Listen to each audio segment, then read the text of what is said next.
Hello, welcome everybody. Welcome back to another live. Thank you for joining today. We're going to be talking about what is in fashion for 2025, specifically, what are the big luxury trends for this year? And if you are not a luxury shopper, don't worry. I think this is still going to be interesting for you. We also have my friend Jennifer from Allfeisty. She's going to be joining me in just a second.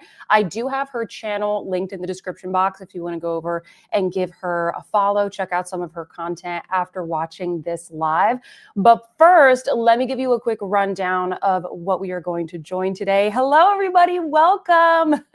So first, what we are going to do is we're going to take a look at the top brands of 2024. What were the most popular luxury brands of the year? Which were the ones that really finished strong and are, at least right now at the beginning of 2025, the hottest brands? We're also going to be taking a look at the specific products that were the most popular from last year. I was a little bit surprised by some of them, some not so much, some I was very surprised. So I think this will be interesting for you. Next, we're going to take a look at the 2024 resale report. So what were people like you and me purchasing on the pre-loved market, the used luxury market? Because that story is like a little bit different. And I think it's really interesting to see what was popular in general for luxury, and then what were people who maybe are a little bit more price conscious actually buying on the pre-love market. And then finally, we're going to be taking a look at the spring runways, and we're going to see what trends, what colors, what motifs are we going to be seeing, not only in luxury fashion, but just in fashion in general this upcoming spring, which the collection should be dropping pretty soon. So welcome everybody. I'll say hello to you in just a second, but I see that Jen is waiting, so I'm going to let her in here. Hello. Hey everybody. Hey Sophia. How are you doing? I am good. It is about 1 degree here. It's actually cold here in Dallas this week, and we might get like an inch of snow, and people are very concerned. I have a kitty cat Snuggie on my lap because this room actually, whatever it is outside, if it's hot or it's cold, it's like extra cold, extra hot in this room. Well, as you know, because you were here in Boston, the houses are built to keep in heat, so it's actually pretty decent inside. The summers aren't great because it's again built to keep heat inside. So if it's hot, it's a problem.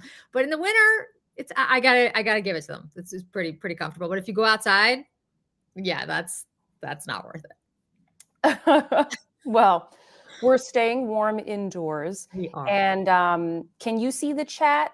I can. Yes. Okay, good. I just want to say a quick hello to whoever has joined so far. Hello, Holly. Hi, Verena. Let me know where you guys watching from today. Let me know what you're up to today. Hi, Karen. Hello, Lauren. We have Tyga. I see a lot of similar names. I'm always excited when so many of you guys regularly join. And I have been switching up the days a little bit just based off my schedule, but also it means that some of you, if you have a commitment weekly, you're able to join more of these. Hi, Ski Coacher. Hello, Melody. Happy New Year to you too. Elizabeth, hello. Oh, wow. We got a lot of people joining. Please don't forget, before we get into it, to give this live a thumbs up. Even if you're watching on the replay, welcome. We would appreciate the thumbs up. And if you want to wait to see if it's entertaining, you can give us a thumbs up at the end of the live as well. We are always entertaining, Sophia. I don't know what you're talking about. I mean, there's going to be some spicy takes. Oh yeah, there's definitely going to be some spicy takes today. There's some guys, I don't know what's going on with the trends, but anyway, we'll get into it. Some of these trends are interesting. And also I will mention, I did link all of I don't know if we'll get through all the articles, but we'll get through most of them. And I linked them all in the description box. So if you want to scroll through and look at things more closely or follow along with us, feel free to click on those articles because we won't be able to cover everything. And there's some interesting stuff in there. Cool. So like I said, I'm going to start things off. I'm going to share my screen. And we will first take a look at the list index. We've got some Boston folks on here. Oh, do we? If you're in Boston or around Boston, do not go outside. Don't go outside. Don't do it. Yeah, it's a little too cold. I feel like everywhere right now the weather is a little bit crazy. So Yeah. There's that cold front that's like hitting a whole bunch of states, and yeah, yeah, it's pretty bad. I mean, I actually like the cold, but yeah, no one likes this. This is not good. let me make us a little smaller so they can see better. Yeah, we're tiny. Okay, so this is the list index, and this one does say Q3, but there's another one we're going to take a look at that's more of like a year-end wrap-up. But I really like the format of this one, and for the most part, it kind of holds true throughout the end of the year. And the list index, they basically publish this every single quarter, and it's kind of like a trend report or like who's on top in the luxury space, specifically what brands, and we're going to take a look right here, which ones rose to the top. And there are some new entrants in here as well. And so I'd love to hear from you all as we take a look at this. If you are surprised by any of these, some of these I'm surprised by, some of these I'm not. So like for top three, these have been the top three for a bit. Yeah. Agreed. So we have Miu Miu at the top. We've got Loewe number 2, which it seems like they just swapped places since the previous quarter. Yep. And then we have Prada number 3, which is like, if you don't know, Miu Miu and Prada are sister brands. So it's basically Prada. I mean, yeah, it's Prada and her little sister, but okay. I feel like Miu Miu is it's just like Prada for the younger girlies. Yeah, I totally agree. Do you own anything from Miu Miu? Like, has anything from Miu Miu caught your eye this year? Because for me, it's one of those brands where it's like I can appreciate the designs, but I actually have never been like, oh yes, I want to spend money on that. But apparently, it's number 1. No, I look at the designs and I look like runway and stuff and go, oh, that's really cute. Or I love the unique nature of that particular design, or the fabric that was used, or the design elements. But then I'm just like, but I would not want to spend my money to buy it. Like I appreciate it, but it's not something I would purchase. Prada, on the other hand, I do own Prada pieces, but I don't know anything by Miu Miu. I feel the same way. And some of the clothing, like the micro mini skirts, like this is stuff I wasn't even able to pull that off when I was in high school, let alone now. Oh, I was gonna say, Sophie, if you don't feel like you can pull it off, I definitely can't pull it off. Yeah, look, I mean, you should wear anyway. Everybody should wear whatever they want at any age, but a micro mini, first of all, is just not a practical thing, right? Like, no. Even if you feel comfortable in it and you feel like, hey, this is me, where are you gonna wear it? Like, you wear it on a runway, but anywhere else, it's probably slightly inappropriate. So, like, yeah, they're cute things, and it's like, it's fun to see, but I'm not. And to be honest, I'll just say this for Boston, I don't see Miu Miu here. Like down the street, I don't see it. Right. I feel like maybe in LA or something like that. Yes. You would maybe see more of that. Elizabeth says, I feel like we are being tormented by many flashbacks from the 1980s. We are. It's cool. Anna says, Miu Miu is not my style at all. Yes, I kind of like the style. I just don't like the actual individual pieces. Like I can appreciate it. But yeah, it's like, why do you think, Jen, that Prada and Miu Miu are so popular right now?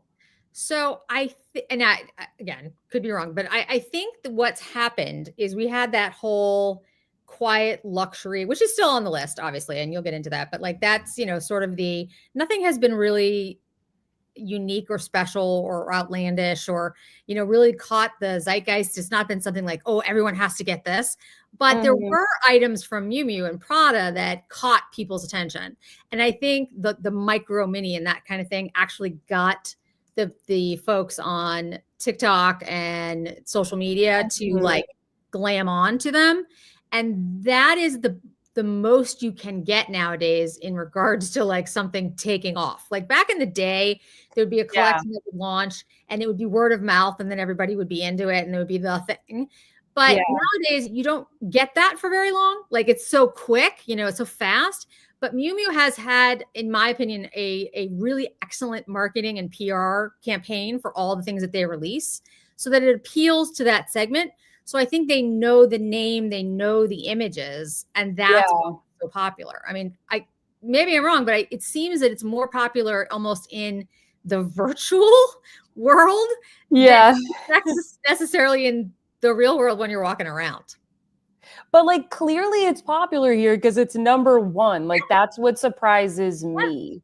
I agree. Loewe,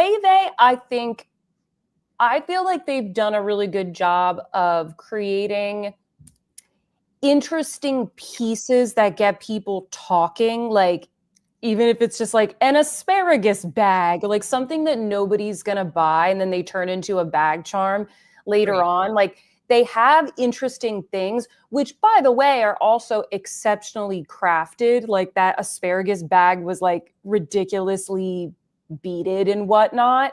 Exactly.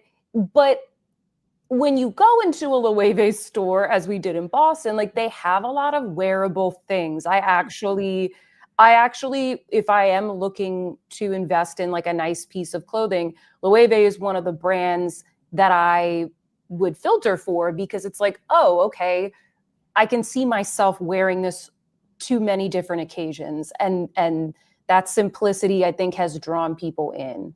I absolutely agree.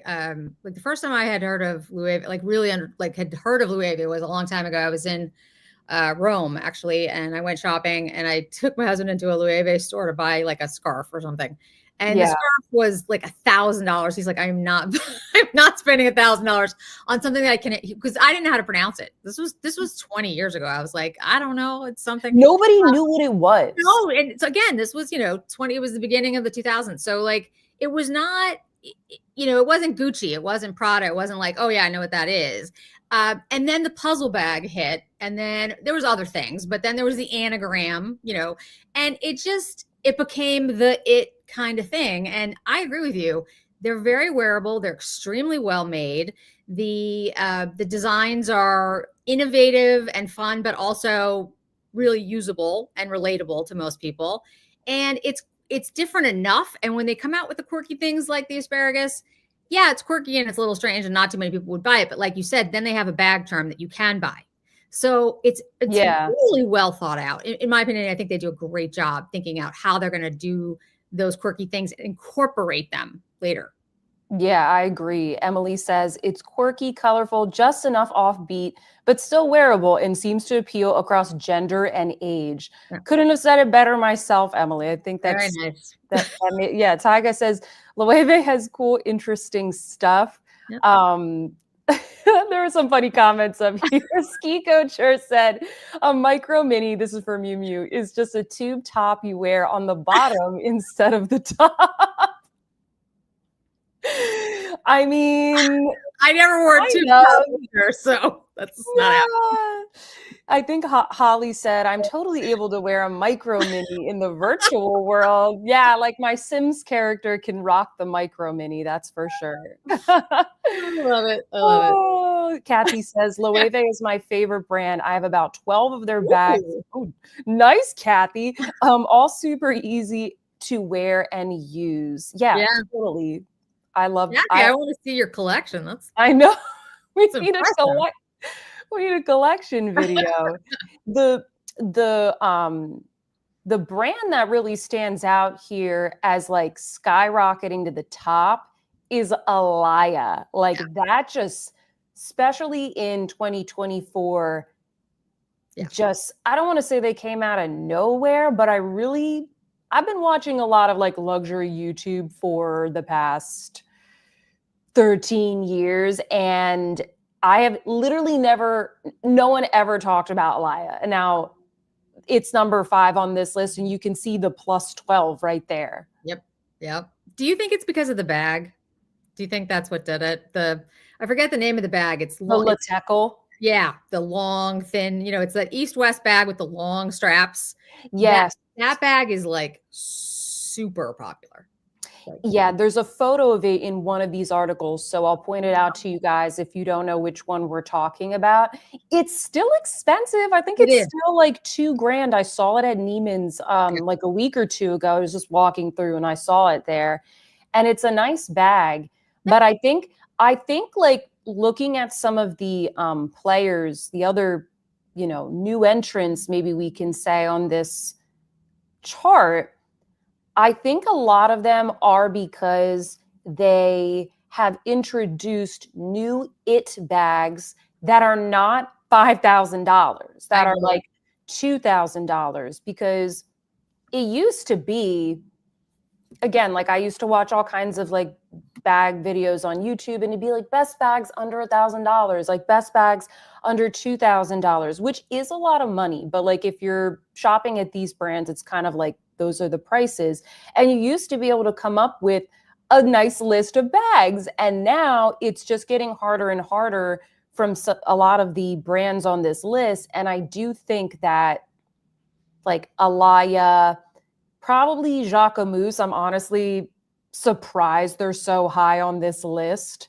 Yeah. But I think them, I think, Coach, although they made a comeback like a decade ago, I think they're gaining even more momentum because people are like, no, I'm done with these prices when I can just get what is a very nice bag from Coach. Same with Totem on here.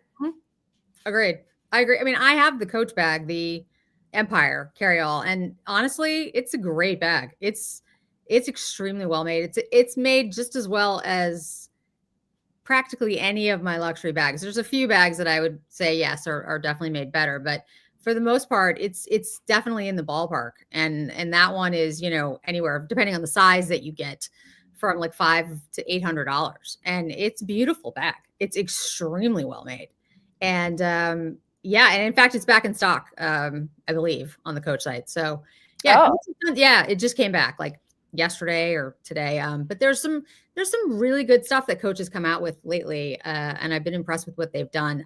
I was a little surprised to see Ralph Lauren on there, not because I don't like Ralph Lauren, but just I was trying to think of what they had done. So it's because, and again, we'll see a little bit of this as we go through the things, but as like a bit of an introduction, it's because that sort of like horse rider, polo shirt preppy, and also like the Olympics sporty looks came into play, because I started hearing like around the summertime, like Ralph Lauren, and I'm like, I never shop there. Not that I don't like anything from them. Right. I just wouldn't know what to buy other than like a polo shirt. Yeah, I have polo shirts. I actually did get a couple months ago, I guess, and I never talked about it. I have the big polo pony, the pink ones that they do for like breast cancer, and it's a cashmere cardigan. Hoodie. Yeah, it's a hoodie. Hoodie. Oh, okay, nice. Cashmere hoodie, and it's got a big pink, basically polo horse on it, and it wasn't, I mean, it's not cheap, but it wasn't expensive. It's not like, a row or something. It was like $300 or $400, and it was like a limited edition thing that they did, and it sold out. It was at Bloomingdale's, and it was gone like overnight. And I was people shocked. Love pink. Yeah, they do love pink. They do. Anna says Coach and Ralph Lauren are quintessential American classic brands. Yeah, agreed. I think like there's definitely a sense of comfort that I have with Coach, because it's like I still have my Coach bag from high school. Like I will never give it away. I've been a customer of theirs for so long, and like, maybe started off with a little wristlet, and now I have the same thing. I have I have wristlet. Yeah. Everybody wanted one of those wristlets for their birthday or Christmas or whatever. I remember I got my best friend one for Christmas or something at one point. Yep. And now I have, like the Rogue bag or some of like the more expensive glove tan leather pieces that they have. But yeah, I think there's definitely like a sense of comfort there, and also like a move back to more like heritage brands in a way, because I think that quiet luxury style, even though like people aren't calling it that, I think it is still very much popular. Like we see here Victoria Beckham, Yep. Totem, The Row, all of these brands have that very sleek, kind of elegant type of style Agreed. that I think is really resonating with people right now. I think streetwear had a moment and now it's just kind of dead. Agreed. Yeah. A Um, couple people are asking, how is Skims up there? Skims is always on this chart, at least the past couple that I've looked at. it is. Um, because like it or not, or believe it or not, it's a very, very popular brand. And they advertise a lot. At for like with NBA as well. They do. Yeah, they Like do. they in Dallas, and actually couple some other cities that I guess I went to earlier this year, they had a very big like billboard ad campaign. Like there were Skims ads all over the billboards in Dallas. Like they have money, and like for a lot of people it's like their go-to for shapewear, underwear, whatever. Yeah. So yeah, they're always on there.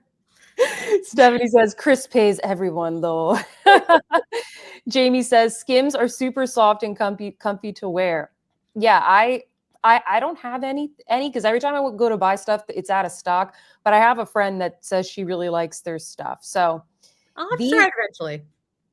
yeah, eventually I'll try it. Maybe if it's like in store and I have no idea about the sizing. I'm just like, I Yeah. get overwhelmed and then I leave. Yeah. But That's exactly. Yep. yeah, I get overwhelmed. I'm like, enough. I'm Just like, gonna I buy can't the do what I same have to leave. thing. I gotta go. Okay, bye. So kind of going it, further here in the article, they talk a little bit more about the number one or like the top points from the top brands. And then here you can clearly see there was just like a complete thirst for Alaya this year. It says 109% the increase in sales for premium contemporary brands on list over the last 12 months. So I guess they're considering Alaya premium contemporary. Ah, okay. Yeah. Also here, it says, as global demand for Miu Miu's distinctive alt girl aesthetic continues to accelerate, searches jumped a further 30% quarter on quarter. Miu Miu girls and boys are wishlisting the $3,050 Arcady bag, if that's how you pronounce it, this quarter's fourth hottest product. Huh. Wow. Yeah, this bag, like I never see this bag out in the wild. I have never seen that bag in real life. I've Ever. never seen it in real life other than in a Miu Miu store, Yeah. which Same. when we get to like the real and fashion file reports, it's going to be more like what we see in the real world. So yeah, here it says entering the list index in 14th position, Ralph Lauren product engagement has spiked 151% this quarter, a key player in the summer of sport high profile activations at the Olympics and Wimbledon, garnered worldwide attention and helped the brand capture the global trend for status sportswear. So yeah, let's take a look at the hottest products of the year. Let me make sure you guys can maybe. Oh yeah. Okay.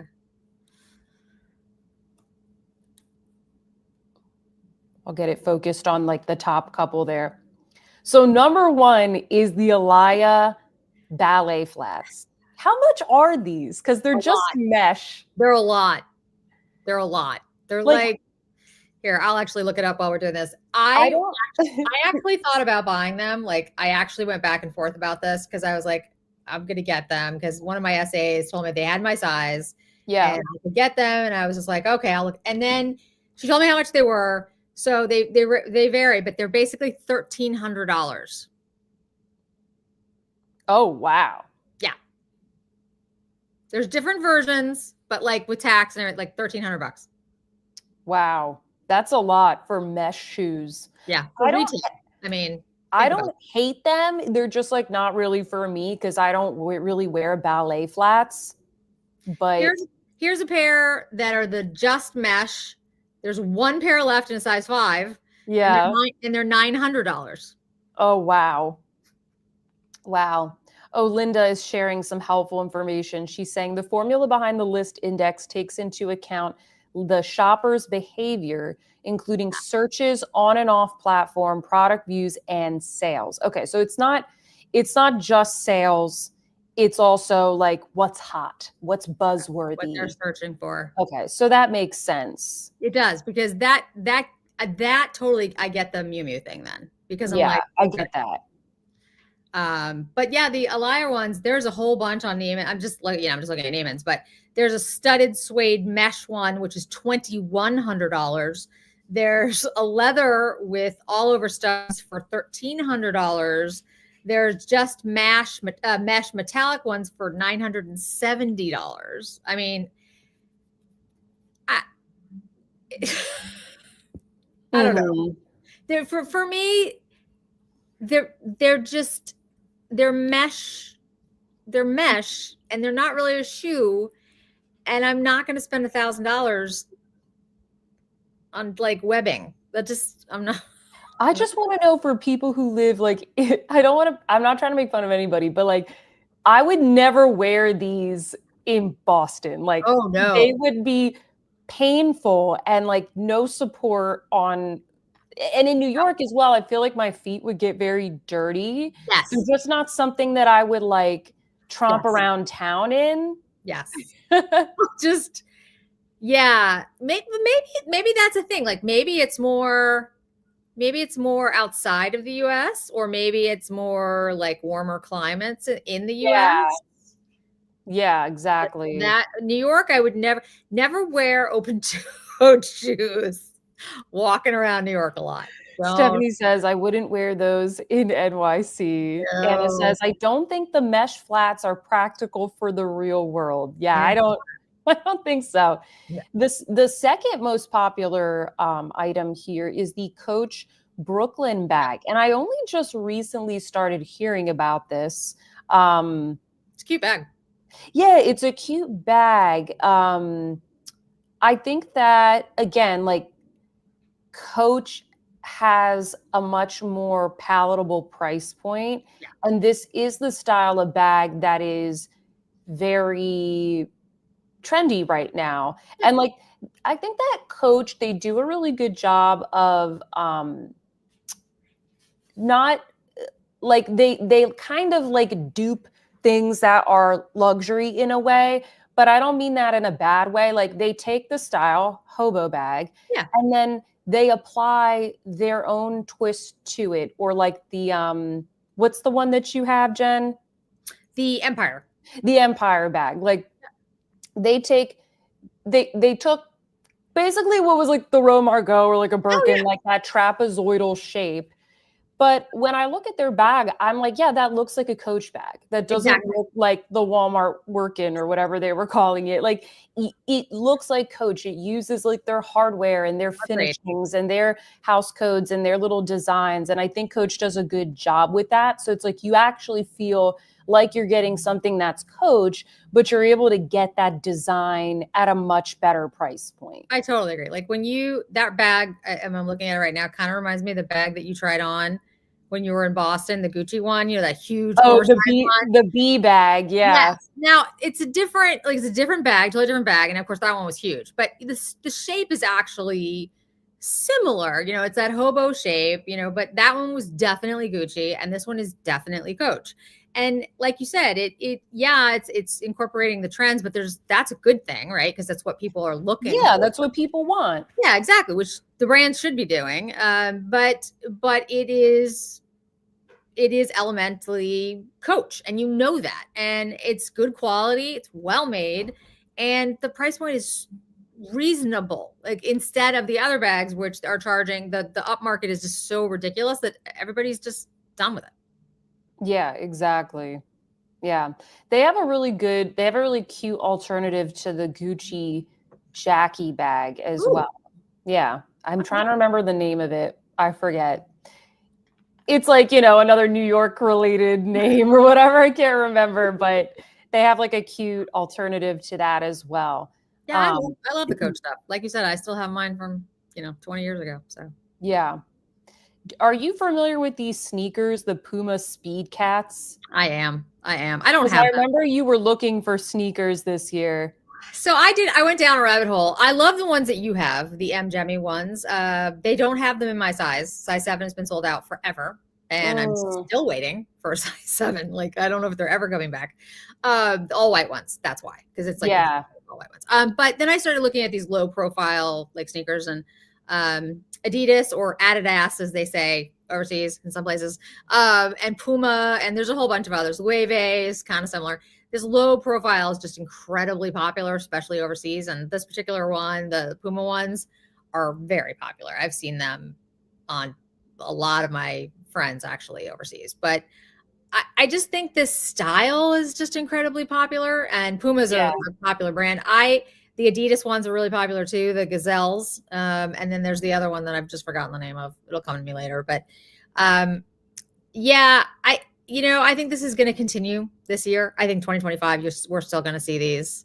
I think you're starting to see a little bit more of the high tops, but I think this is going to hang on for a while. Yeah. And what we're noticing here in a lot of these top items is that suede is a Yep. huge trend at the moment. Yep. It's like so hard to wear, wear for most Also of us. wear. You can't wear that in New England. Are you kidding me?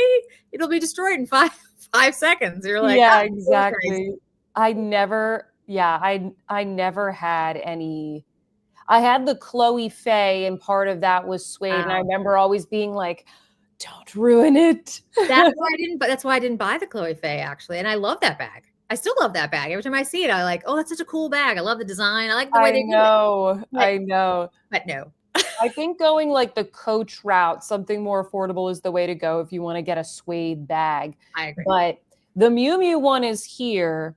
And then like apparently barn jackets were really in this year. So they got like the Totem Yep. country jacket. Yep. I don't know. Again, like I guess it was sort of like that Americana, equestrian sort of style.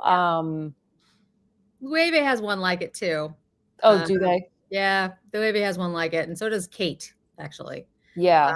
And I love that style, to be honest, because again, it is very New Englandy, but I can't really pull that off because I'm too short, and it's just too like box. Voluminous. Yeah, it's just big.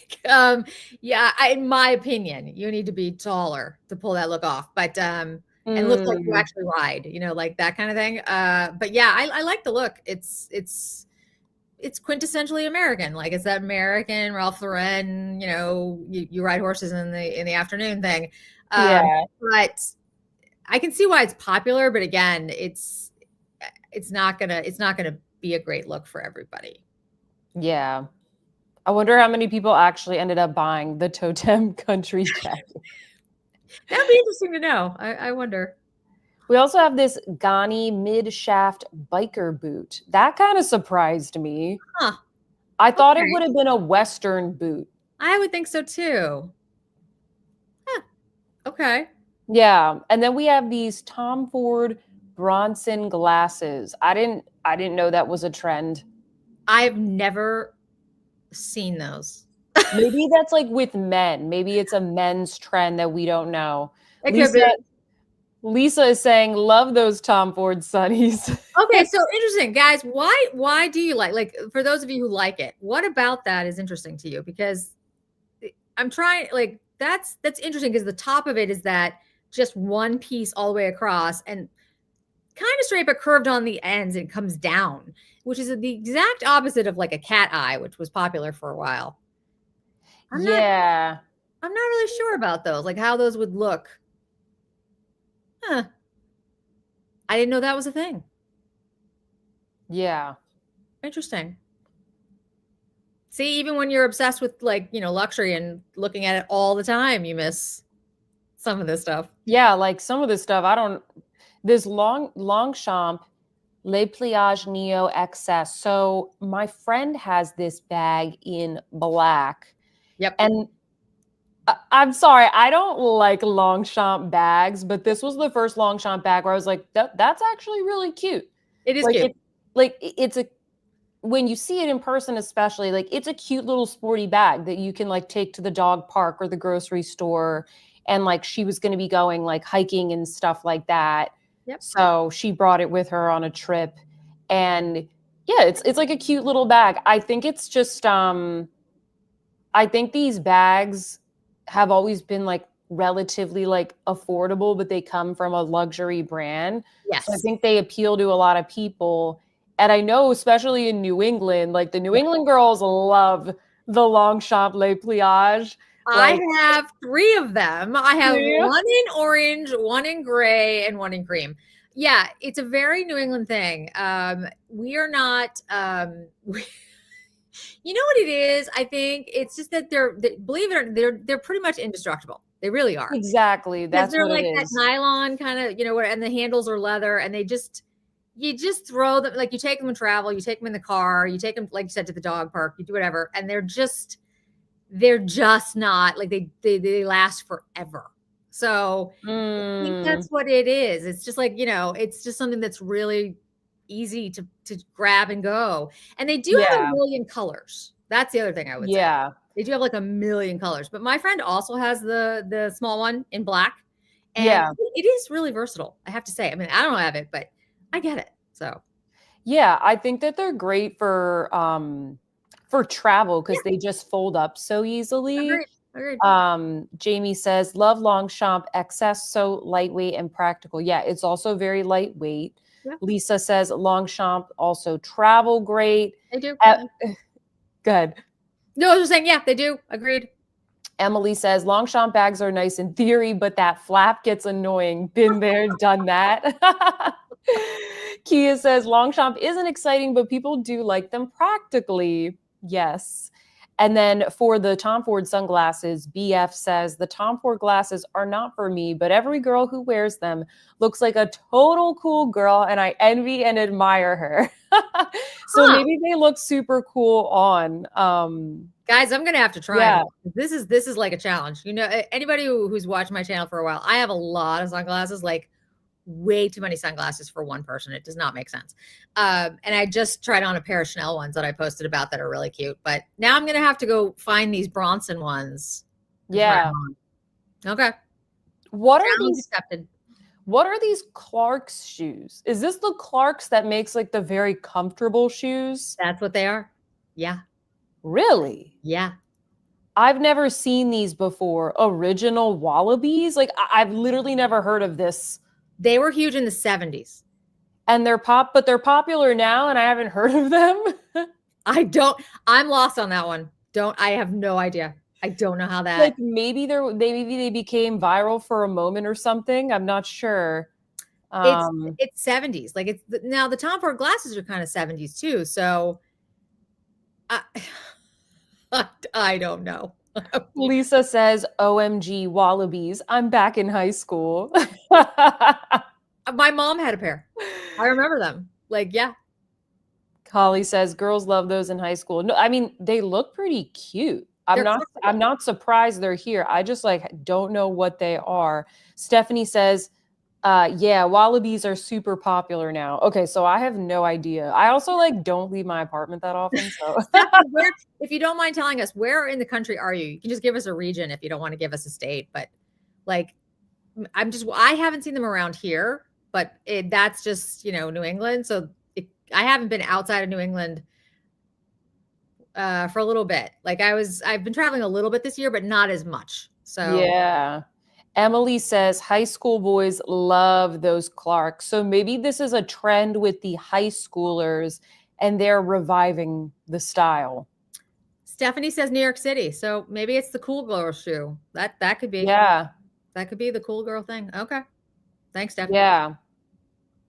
Emily says, I teach high school kids. They love them in Chicago. Okay. Okay.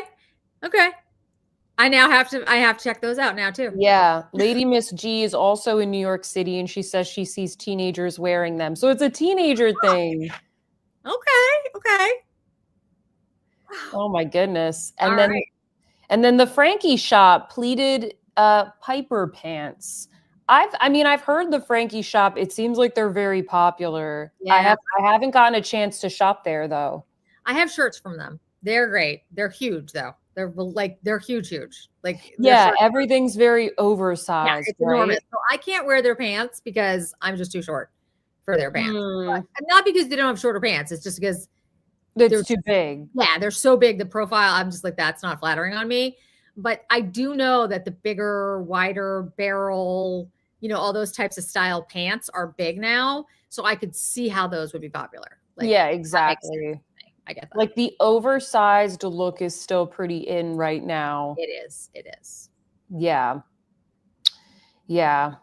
I need to check out the Frankie shop. I'm going to New York in 2 weekends, so maybe if I Ooh, see a check them out. Check them out. they had the store in Paris, like near where I was shopping, but I was like, I'm not gonna shop this in Paris. Like Like, I I'm can gonna just do do it. that in New York. Yeah. Yeah, I was like, I can just do that in New York, exactly. Let me see. These are like some lesser known ones. I want to pop over to this article. This one is called which one is this called? A Year in Fashion 2024. This is also the list index.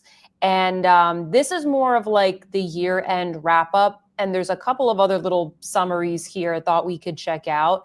So they have at the top here 2024 key moments.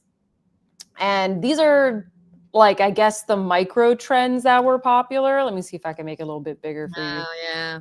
So, first one is brat, which I still don't know if I quite know what that is. Like, I It's know cool, it's Sophia. It's cool. That's really all we need to know. I know it's like a Charlie XCX thing, but I don't quite understand what the aesthetic is. But that was a thing. Mob wife was popular. Yep. They said somewhere that like The Sopranos is now streaming on some service, so a lot of people are now like rewatching The Sopranos, and like younger generations are rewatching it. So like the whole mob wife, animal print. Lisa goes, Sophia is brat. I can see that. I can see that, Lisa. Emily Yeah. said brat is an attitude. Emily would know because she teaches the high schoolers. So I could see it. I could see it. I like a good animal print. I'm a big animal same. print person, so I'm good with that. I'm from the Jersey Shore, so we love our mob wife. Oh yeah. Anything borderline tacky. Like Oh yeah. Yeah, I'm with you. Yeah. Rachel says mob wife was fire. I don't know what Oasis reunion is. Do you know what that is? No. Did they have a reunion? And okay. That one I don't know. Missed Cowboy core I saw everywhere. Yep. Like Western, very big this year. I think it's going to continue to be big in 2025 for sure. And a lot of that, I don't know who decided it was going to be this way, because so many artists decide to do country. Like obviously Beyonce, and then I think Post Malone had a country song. There were a lot of country singers that either like I felt were a little bit more mainstream, or more mainstream people that decided to kind of dabble in more of like a country sound this year. Right. And I feel like that really fueled the fashion trend. And then obviously like Pharrell with his I think it was the second collection he did for Louis Vuitton men's. It was highly Western inspired, and he's very much like a big trendsetter. So agreed. Yeah. Yeah. Kaya says that reunion was a big deal if you follow British rock. Oh, okay. I know who they are, and I knew they but to be honest, I didn't know it was a fashion key moment. Yeah. That's the thing that surprises me. Like, what about it? What, like, was there Was it a tie back to the way they dressed in the 90s? Was that it? Like maybe the younger generation like noticed them and was like, wow, they were cool or they are cool, and then started picking up. the She grunge says thing? it's all about their look. All right, so it's the grunge. Okay. All right. Okay. Okay. The Oasis look. I don't even know what the rest of these are. Paul Mescal's cardigan, Jeremy Allen's White's pants.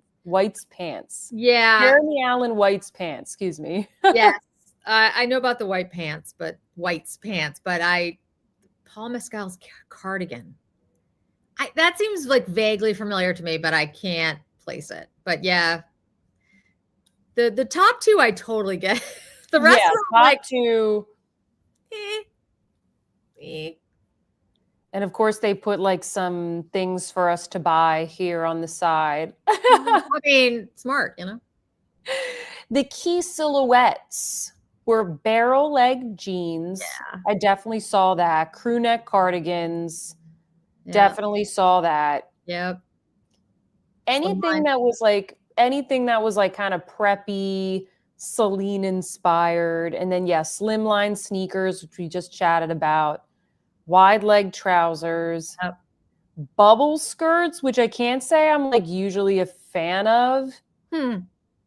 Peplum top surprised me because I don't feel like I saw a lot of that. Maybe that is something that is going to be more popular this spring. Like I've kind of seen people saying it's coming back, but I don't see it being everywhere like I did when I was in college.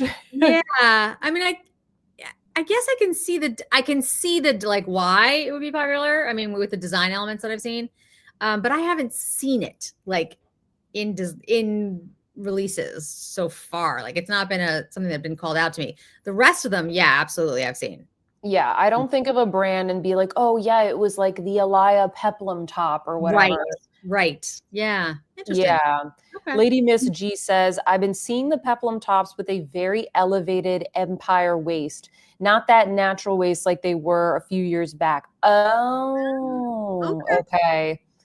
Yeah, maybe it's more like empire waist peplum. Oh, that would be bad. That would be so bad on me. Wow. For me, oh my gosh, no. No. I feel like you need to be more like tall, slender with like thin arms to be able to pull that off, like a Kate Moss kind of look. Ariana Grande can do it. She can do that. Oh yeah, she could do something like that. Okay. Definitely. And then key details, we have embellished jeans. Yep. Retro sunglasses, which I guess we just saw the Tom Ford Sunnies. Dresses with pockets, like, okay. That's all. Okay. Everything should have pockets, unless you want like a particular like silhouette that does not have pockets. It should have pockets. That's the unless it's like a tight fitting thing. Exactly. I hate it when they put pockets on like a pencil skirt or something. Yes. It's like, I don't want pockets like opening up at the waist, like at my hips. That doesn't make any sense. Exactly. Like the design element. Like if you look at it and it's supposed to be very streamlined, then no, you don't put pockets on it. Like you don't put pockets on leggings. Like, that doesn't make any sense. You don't put pockets on the pencil skirt. You don't put pockets on certain, but the rest of the time, like if it's a free flowing A-line, whatever, put pockets in it. Like it's not that hard.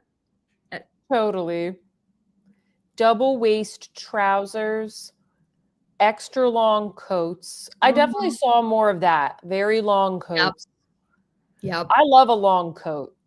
I love a long coat, but at 5 do they end up being like too long on you when you try them on? Yeah, it's ridiculous. And the people will always be like, well, you can have them, and you can, but the problem goes back to the pockets. The pockets are at like my thigh instead of like my head. Yeah. So it doesn't work.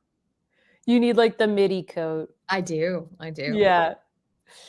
And then the mesh flats, obviously. Mesh flats. No, not doing that. And they showed the Alaya ones, these $900 Alaya ones. So no. The key fabrics were suede, as we discussed, cashmere, Gore-Tex mesh, cotton and lamb's wool. Okay. Yeah. I think that's most of it. They're just kind of chatting here. Like, there is a little bit more demure uh, styles this year with like more tailoring, more like prim and proper ballet flats as opposed to like the street style that we saw for so many years prior. I got it. Yeah.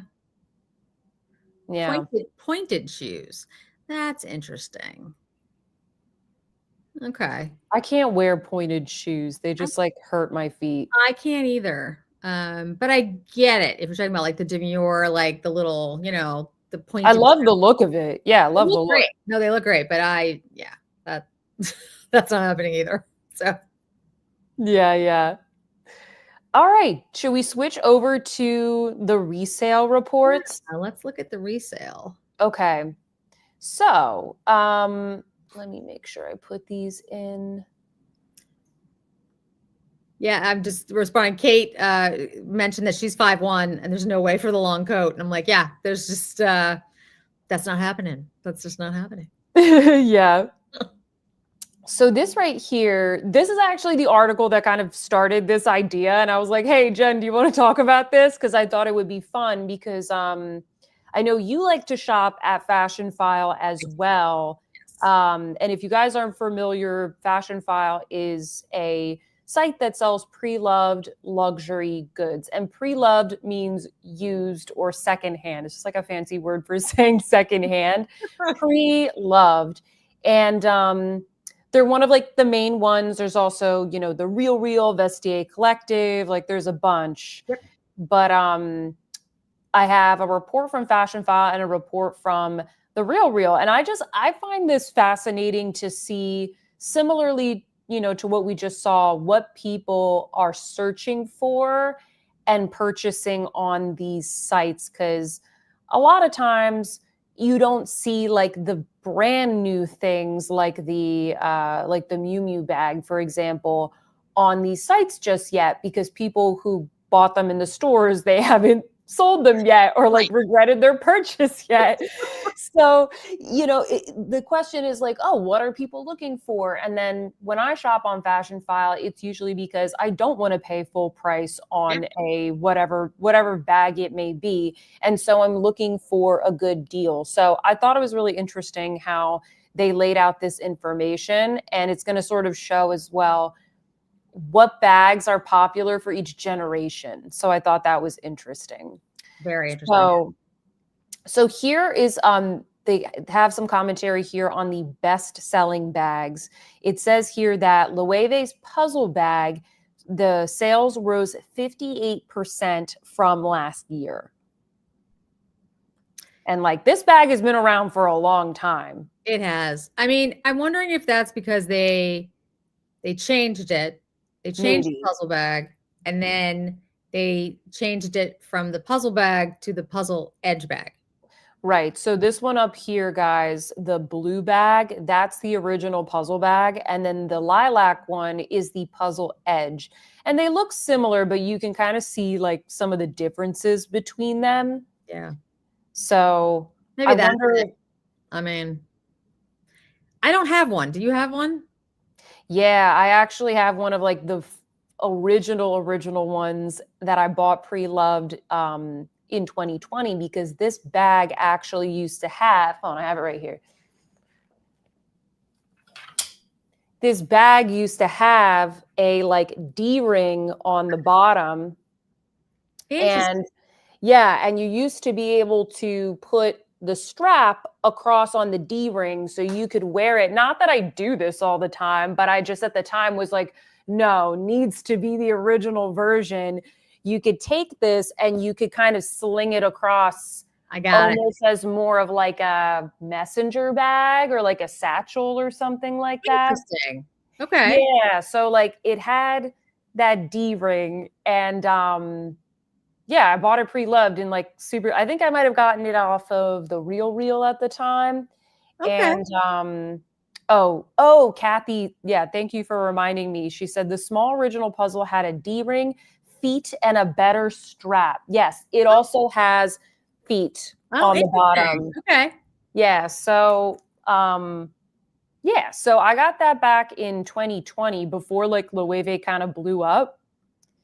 And Interesting. yeah, they kind of like so they've tweaked it before, but this change was a little bit more drastic. Yeah. So I'm gonna have to check that out because I do not own any Loewe. Yeah, I don't own any Loewe bags. I've always liked Loewe. I have pieces from them, but when the puzzle bag first came out, to be honest, it just wasn't like I wasn't like that's a bag I have to have, but it has grown on me over time. Like now that's I'm how like, I felt at yeah, the time as well. Like when I first saw it, I was like, mm. And yeah, then the more I saw it, the more I was like, oh, that's actually like a really cool.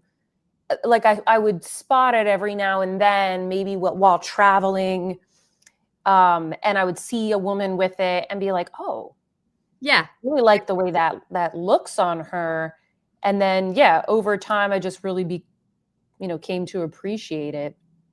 But it says on here as well, it says that Go Yard sales have increased by 16.5%, with its top selling St. Louis tote Ah, up 11%, which is, if you don't know, that's just like that very basic like tote bag with the Go Yard print, and it comes in like a variety of colors.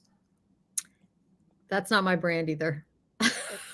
I'm not like, yeah, Goyard is another brand that it's like not my thing. And we are one of the few cities in the country that has, like Yes. Dallas has a Goyard boutique. Yep.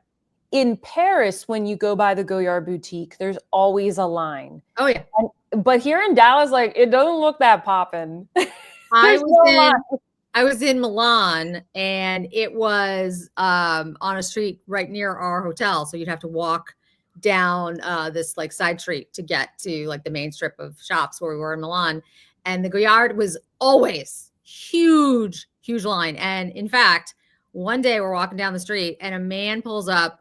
This is the only time I've ever seen this in a velvet wrapped Bentley. Oh my gosh, what? Yep. Velvet wrap on the Bentley. And he got out and he was in the back and someone was driving, obviously someone was driving him. And like a whole bunch of people came over to him and brought him into the store. I have no idea who he was. Like it didn't seem like anyone I knew, but anyway, and he was able to bypass the line. I don't know who he was, but there was a line of people, like it was hours long. Every single time we walked, back and from the hotel, it was always a line. And I was just like, Yeah. huh, okay. Yeah. Well, because they don't have many stores, Right. and they don't have online sales. Right. So when people go somewhere, like if you're traveling and you really want a Go Yard bag, and understandably you maybe want to try on different styles and stuff like that, it's just hard to get. And so people are like, yeah, I'm going to sit outside and I'm going to wait for my opportunity to shop. So I totally get that. Yep. Yeah, so a lot of people buy them pre-loved. Kathy makes a good point. She said Go Yards were made for the beach. They were made like the St. Louis tote. It's like it's fabric on the inside, I think, and then like a coated canvas on the outside. And the idea is that you would put your things to go to the beach. You would put them in the bag, and then like once you were done going to the beach, you would turn the bag inside out. And then the coated part, which was like waterproof, water resistant, would hold all of your wet belongings from the beach, and you would carry it home that way. But like, I don't know, Uggs were made for the beach as well. So people are like, but then like now a bunch of high schoolers like to wear them. Or they did when I was in high school. So some of you guys have some of you guys are not Go Yard fans. But hey, like it's one of those things where it's like, oh, it's not for me, but it's clearly popular. So yeah. it's like, even if anybody listening to me likes it, it's like, okay, well, I'm the fool, I guess, because everybody else likes it. So Yeah, it's well loved. I mean, they're very popular. So Yeah. There was a 333% increase for east-west styles. So that is this sort of like longer rectangular shape, which we refer to as east-west. It says here east-west. Yeah, searches for Chanel east-west rose 333%. huh. Yeah, this was definitely East West has definitely been a bit of a trend. It's like every brand's just kind of re-releasing what they already have, but in this like longer style. Agreed. Yeah, it's become very popular. I have a DJoy, the Dior DJoy, Yeah. which I actually do like. I think it's a cute bag. Yeah, Uh, I like that bag. but generally, I'm not huge on the East West thing. I mean, I think there's some cute styles and stuff, but I'm just kind of I could give or take depending on. I think it depends on the particular design. There's some designs where I'm like, yes, that really works for that design, and other times I'm just like, you just did that because you've run out of ideas and you wanted to, Yeah. and you wanted to make something that was popular, like, and then it's fine. But Yeah, exactly. Oh, one other thing here that they say is that TikTok trends like corp core gain popularity. Office ready accessories like structured totes are also seeing a resurgence, with Fendi Sunshine tote sales up huh, 18% this year. The Fendi Sunshine tote is one of those things where it's like, it's technically one of the four classics. You have the Peekaboo, the Baguette, the Fendi First, and the Sunshine tote. But I think it's only there because it's a tote, and if you make a tote bag, it'll sell. I agree. Like it's a cute bag, but it's one of those things that I think a lot of people buy them because they're nice and they're functional, but like you don't necessarily see them um maybe like featured or styled on social media, but as you can see, people appreciate the totes. Um okay, so blue was the most popular color this year on the pre-loved market. It looks like pink was last year, obviously. Everything was like Barbie core last year. It was. But it says that blue outperformed pink by 24.5% with followed. So it was blue, pink, followed by red, green, and purple. I was in my nail salon today, and I was talking to my nail tech, and she said, "Blue, everyone is getting their nails done blue. Like Right now. everyone, yes, everyone." Well, I think everybody got their nails done burgundy, which is what my nail tech told me. She's like, oh, everybody wants this color. And now I think people are just kind of switching. They're like, oh, Yep.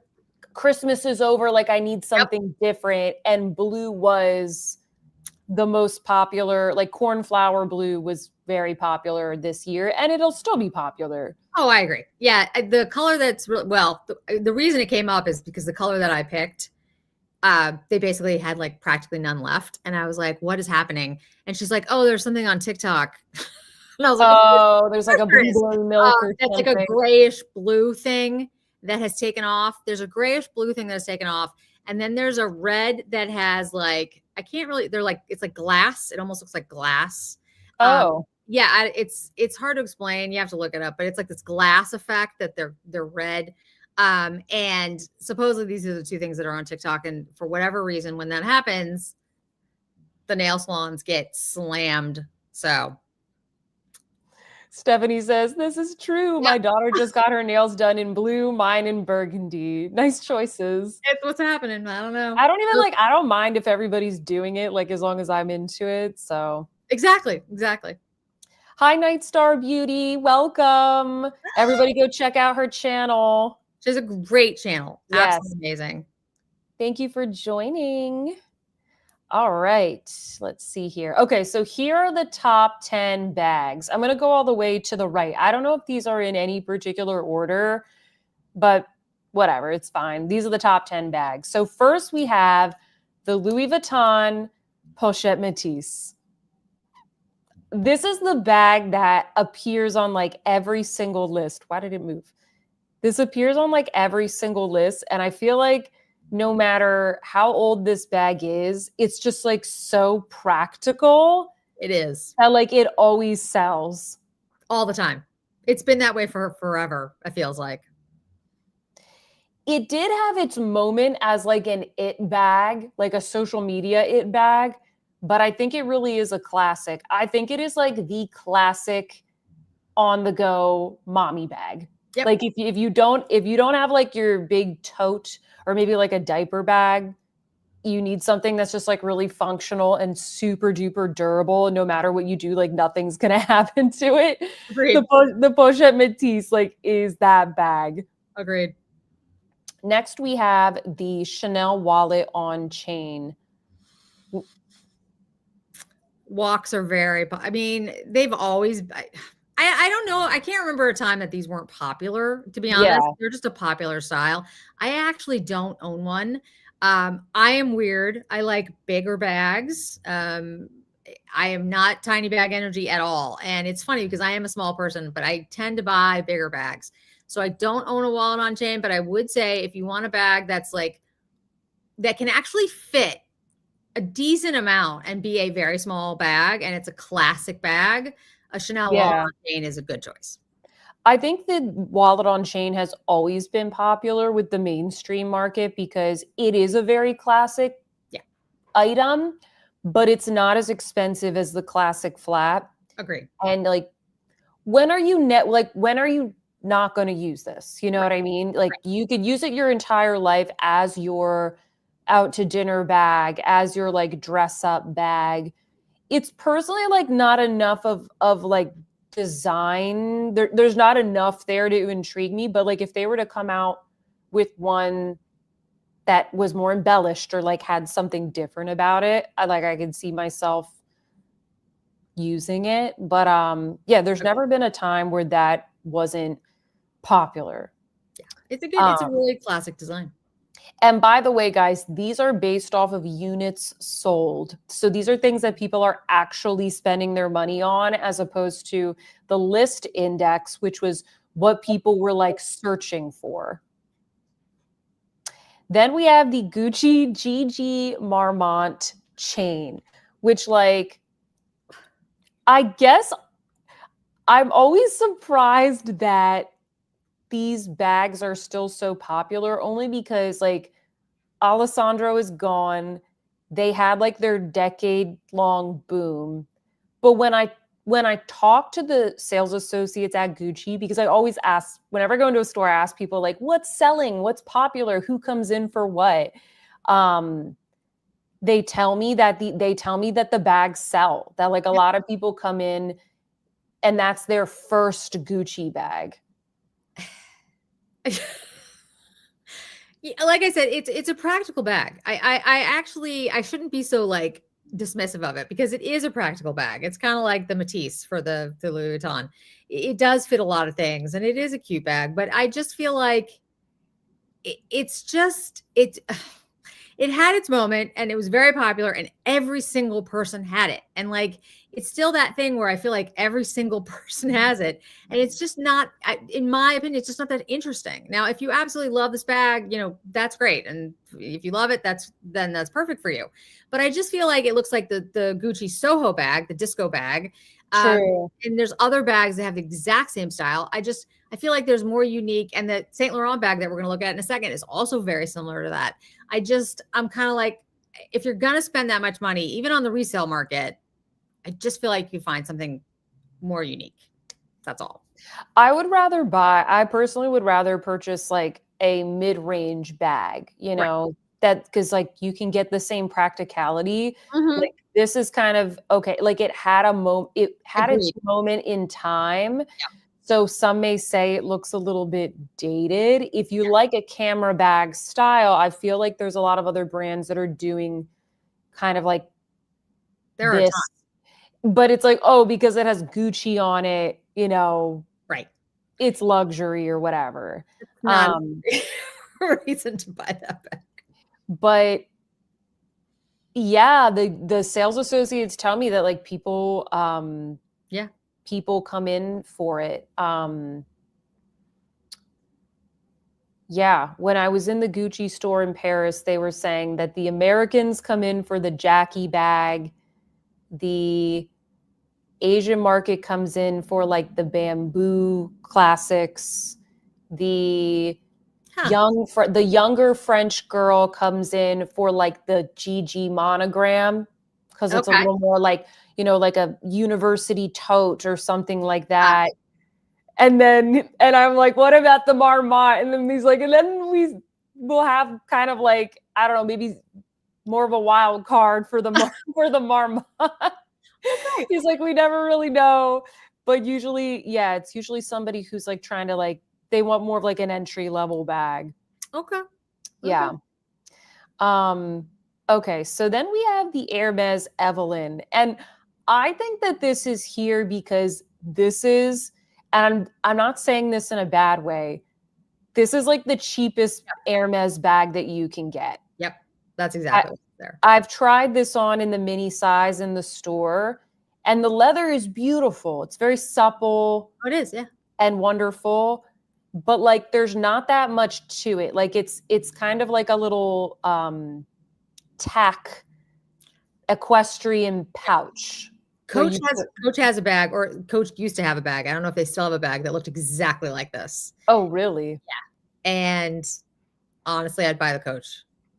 That's my opinion. I mean, I have an Hermes bag, and I will tell you, it's the best made bag I've ever seen in my life. But I still feel like it's I would it's rather save my money and like not buy this yeah. and just like maybe save up for like what I really want, Yes. Yes. you know? Agreed. And that's a personal, preference about how you want to spend your money, but that's what I would do too. Yeah. But that's why I think this is on there because it's just like it is Hermes and people want that craftsmanship. They appreciate it, but it's a little bit more accessible and there's more on the pre-love market. The Saint Laurent is it Lulu camera bag or Lou camera I bag? thought it was Lulu. That might just be a typo. I think it's the Lulu camera bag. Yeah. I think the Saint Laurent bags are like in general known for being like a more accessible price point and Yep. a little bit more practical as well than some of the other like trendy styles from some of these brands. I agree. And Saint Laurent, whether you agree with the way they did it or not, has recently brought down some of their prices and Right. basically said, we made a mistake. We priced things too high. And I personally, I appreciate that from a brand. I'd rather have a brand come out Same. and be transparent and be like, "Hey, we made a mistake. We're really sorry. We didn't do this right." So I like Saint Laurent bags. I actually don't own a Saint Laurent bag. And it's not because, I don't like the designs. I've always liked the designs, but it's always been that I've been frankly saving up for like something else. If I had more bags, I'd have a Saint Laurent bag, but I have fewer bags because I've been more like very deliberate about the ones that I've bought. But I could absolutely see someone buying a Saint Laurent bag, being very happy with it because everyone I know who has one loves it. Yeah, I think I feel the same way as you. Like, I think that they have cute bags, but there just hasn't been one where I'm like, oh, Right. I want to like, it's like the Miu Miu ones, it's like, oh, really cute. But it's not like a must have. And it could be because some of them maybe look like other ones that I have, like this Mhm. Lulu camera bag. Like I have a camera bag. Yep. I don't need to get the one that has like the YSL on it. Like Same here. the shape isn't different enough. But we got my sister, we all got my sister this bag for her 30th birthday. And it's like, oh, perfect for her because she doesn't have any, I don't think she has any luxury bags. I think she has like a little, she actually gave the only one she had to me. Oh, okay. So your sister's like my sister. My sister has no interest. No, well, she wouldn't even Yeah. want a bag because she has like no interest in any luxury bags at all. So that's interesting. Yeah. My sister has no interest. She's more like an artist. Like she's very artistic. And it's funny because like like I clean out my closet, I declutter a lot of stuff. and I give almost all of it away to my sister or like a few friends who are the same size as me. I'm like, whatever you want, like take Go this for it. stuff. Not that it's all the time. Like I'm not throwing away like tons of clothes all the time. But like, once a year I'll be like, oh, I don't want these couple of things. And like whenever we go somewhere, she's always wearing my clothes. Especially if she like wants to look like cute, and then people will compliment her and I'll be like, oh. I was like, that was my blazer. I actually do that a lot. My sister will be wearing something. I'll be like, that's a cute top. And then I'm like, oh, I gave it to you. That was mine. Okay, yeah. It looks Yeah, good. it's like, you're welcome for that style. Hi, Amit. Welcome. Hi. Thanks for joining. Don't worry, we're right in the thick of it right Yes. now. Sarah says hello, Sarah. Hi, welcome. I just saw your comment there. She said the Chanel wallet on chain is the most classy in my opinion and can be worn up or down, worth the investment for sure. Yeah, I think you're right. Yeah. I think you're right. Let's take a peek at these last couple here. So we have the Dior book tote, which maybe people are selling it because they don't because of the scandal, and maybe they're like embarrassed about it. I don't know. Other people are snatching it up. It just kind of goes to show like a lot of people were like, no, don't buy Dior. But then like the book tote is one of the top 10 bestsellers on here. So yep. I don't know. The Bottega Jody bag. This is an example of a bag for me that like maybe kind of like the Marmont, but not as much. It sort of like had its moment. Yeah. But I like it. It's one of those things bag. where it's just like, there are bags that people will tell me like, oh, that's kind of dated. But I'm like, I don't know. I just like it. I have it in orange and I wear it all the time, especially in the summer. It's like if you have a style you like and you wear it, like you just said, it's like the perfect little bag for me. And I'm like, yeah, it's not the hottest thing anymore, but I like it. And so, yeah, the Gucci Marmont might be that for someone else. Same thing with this bag. I also have this bag in black. Love this bag because you can convert it from like a daytime sporty bag to like a little nighttime going out bag. Yeah, I agree. That was, that bag, that type of bag, the original and then the re-edition. I mean, I think that's now would be considered kind of a classic bag. Yeah. A lot of these are bags that are like somewhat classic. Mm-hmm. They're not necessarily like the hottest thing right now, like the Miu Miu, for example, but people still really like them. And now you can get them for a really good price on Fashion File. Yep. Then we have the Fendi baguette, which like you can find for a really good price if you buy like a little vintage one like this. So I think there's probably a lot of like younger shoppers who are coming and like snatching up these vintage versions. Agreed. There's a new one that I really like that is like it's a blue velvet, like burnout design. Yeah. And they also have it in the peekaboo. And because I don't own a baguette. I don't actually have a baguette, which is, I know, weird. But again, I don't like small bags, which is why I never ended up with one. But I saw the velvet burnout one in Vegas when I was in Vegas in November. And yeah. So it's not the anniversary collection. No, it's this velvet burnout bag. And they also have the crystal ones, all crystal, but like almost like holographic crystal. Oh. Yeah.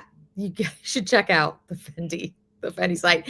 But I do love the Fendi baguette style. I think it is a classic now. And I think, again, what you love is all that matters. So if you love it, then who cares what anyone else thinks? But I do think it's something that is going to be around maybe forever because it's a great style. And it does fit a lot of things, and you slip over your arm, and it's a great evening bag, but you can wear it during the day. And yeah, it's just a great bag. Yeah. And then the last one is the Celine Triomphe Ava shoulder bag. And I think that this is probably popular because it's like you're getting the logo, you're getting the Celine, like what's popular, but it's in a very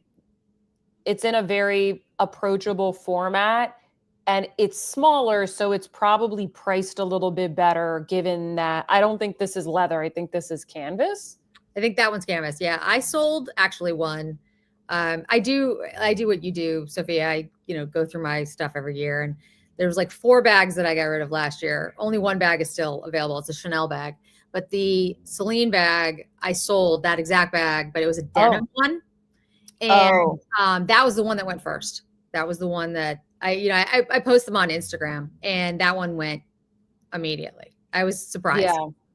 And I got rid of it, not because it's not a great bag. It's a really cute bag. I wasn't using it. Like it was just too small. Like, yeah, it just wasn't. I was like, okay, and I do try to, I know it sounds odd, but I do want my bags to go to a good home. Yeah. Like if I'm not using it, I'm like, somebody else will like use this all the time and they'll be their favorite bag. So like, I want it to go somewhere people appreciate. Yeah. Yeah. And it was, like I said, it went super fast. Julia says, I still kick myself for selling my baguette years ago. I can't bring myself to buy another one. Oh, which one did you have? Kathy says, to me, the baguettes aren't a cold climate bag. They don't fit over a coat easily. Oh, interesting. That's true because that's very true. One of the only thing that I don't like about the baguette is that I just feel like if you're going to have like a bag that expensive, I think that the strap should be adjustable. And the newer versions, at least, they specifically made it so it was like a shorter strap drop. So it's a little bit more of like a sporty look, which was very in at the time when they redesigned it. Not that it's like not in now, but it doesn't fit over a bulky coat. I normally use mine more in the summertime, so I never really thought of that before. That is a great point, because when I went out today, I looked like the Stay Puft Marshmallow Man. I mean, I had on like 4 layers because it literally is 1 degree. There's no way that would have fit over my shoulder, now that I think about it. Yeah. Shelly says, I love my Prada re-edition. I also have it in black with gold hardware, and it is my most used bag last year. I use mine a lot. I have the black nylon with the silver hardware, just like the regular classic one. And I don't have that many bags with silver hardware. And it's just kind of the perfect little like edgy bag to take out somewhere, especially if you're like, oh, I don't want to like take something nice. Like you don't, I don't know. Yeah. Go into like a sports game or a sports bar or something like that. And you're like, I don't want to bring anything too fancy. That's a good point, actually. Like if you're going out somewhere casual and you want something that's cute, but not like, that's actually that's a great bag. That's a really good point. Yeah. And then Chic Brooklyn Beauty says, do you guys remember the Gucci bags with the bamboo details? Those are actually, they're like the bamboo, is it called the bamboo top handle? That's one of their classics. They never get rid of those. Yep. They never get rid of those. I think those are super cute bags. I don't think they're practical for me. That's all. But I think they're super cute. They're pretty small. I was we were just like trying them on and looking at the different versions for fun when my mom and I went to the Gucci boutique in Paris, and the sales associates were so nice, and they were like teaching us about like the history of the bags. And the bamboo ones, like I never really paid attention to them, but they're quite exquisite. Like they're really beautiful. And one interesting fact that the sales associate shared with me is that he said that all the bamboo handles are shaped by hand. And not only that, they're shaped by just one guy. You're kidding me. It's just one old guy who's about to retire, by the way. And he does it because apparently it's like a very specific process to heat up the bamboo and like get it to stay in that perfect shape for every single bag. And he has like 2 apprentices that he's training or whatever But I don't know. That's what he told me, and I thought that was wild. Now, see, that's Italian. See, now coming from an Italian family, I can tell you that's an Italian. Like that's an Italian thing where it's like there's one guy in a back room who's the only person who makes this one thing because nobody else does it anymore. You know what? To be honest with you, that makes me want to buy that bag. It made me want to buy the bag too. That's no, guys, this is bad for me. They have some really beautiful versions. I think especially like for people that maybe live in an area where they have more of like a beachy climate, I feel like the bamboo goes really nicely with like a flowery dress or something like that. Yeah, agreed. Kathy says the bamboo handles are beautiful but not comfortable. Yeah. Yeah, maybe not. Maybe not. That doesn't really surprise me. It's like the Jack Moose bag that everybody, like that one that was like a wrap up one, and it looked really cool. It was metallic, and I was like, "That's a cool looking bag." I actually got to handle one, and I'm like, I'm never gonna use this. Like, it's just not practical. Like, it wasn't comfortable to hold, and I'm like, I can't spend money on it. You need to hold it like under the arm or something. Yeah, exactly. I was like, yeah, no. Yeah. So unsurprisingly, these were the top 3 jewelry pieces. We have the Cartier Love bracelet, the Tiffany T Smile pendant necklace, and then the classic David Yurman cable bracelet. So I don't have any of those either. I have 1 or 2 of the David Yurman ones. I like these. I like to stack these, but they're super cute. But yeah, they're very cute. I'm not tempted by a lot of the classic jewelry. I think because I just see it everywhere. Yep. And like with bags, I guess I don't really care, but for whatever reason with jewelry, I rather just buy something that's like more affordable, or maybe find something at like a local jeweler that's a little bit something that's a little bit different. I don't know. Maybe I'll change my mind about that, but I'm with you. I've never really wanted like a Cartier Love bracelet. No. What I do own is one of these Cartier watches. That's kind of like the only. Yeah. It's funny because that's what I have. Oh, really? I have a Cartier. I have a Cartier tank. That's it. Okay. Well, that was one of the top 3 watches. That's my watch. That's my exact watch. I have this one, the Panther. Yep. But it's got like gold and stainless steel. Yep. And I like it so much, I almost don't really need or want anything else. Like I have one of my dad's old watches, which is a tag, and it is a men's watch, but it's very kind of unisex looking, kind of like this Rolex right here. Yep. And I had it like repaired and fixed up because it was broken, and he had another watch, and I was like, oh, can I have this? And he's like, yeah, you could have it. So between those 2, yeah, I kind of would like a Rolex, but I just haven't really, it hasn't really been a priority. Yeah, there's actually a Chanel watch, the J12, which is the ceramic, that I've wanted for a very long time, but I want one. It's an unusual J12. It's one that has it's blue.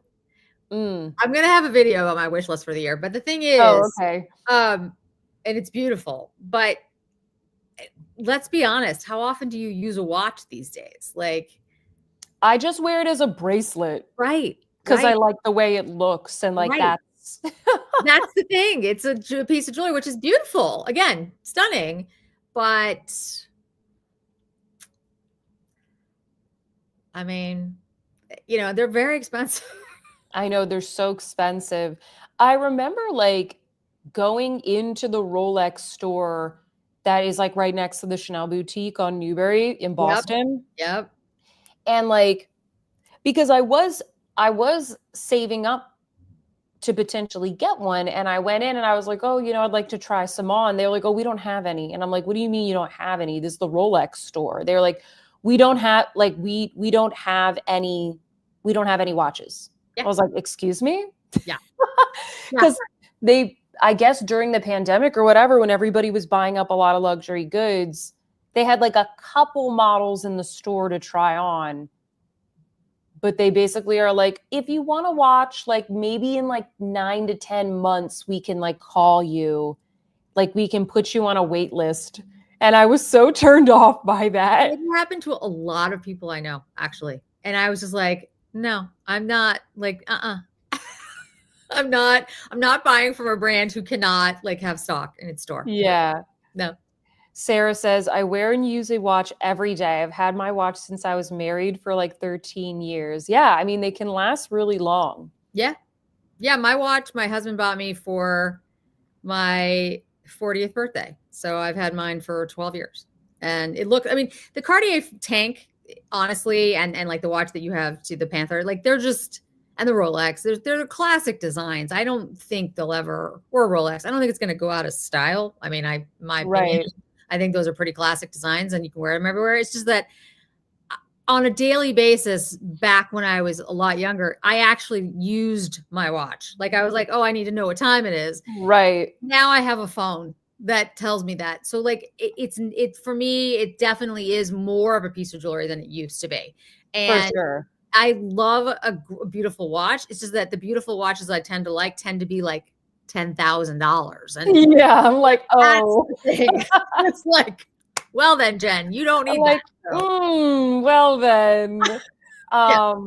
I was just surprised here. It says searches for Cartier watches on Fashion File are up 104% from last year. Wow. I thought that they were already having a boom, so I was kind of surprised to see that they doubled, like this, that the sales doubled year over year. Like they just seem to be getting more and more popular. Or maybe people are just like more and more looking for more affordable, pre-loved Yeah, options. that could be. That makes some sense. So yeah, these were the top three: the Cartier Tank, the Omega Seamaster, and the Breitling Chronomat, which I guess these are more like men's watches. Yeah.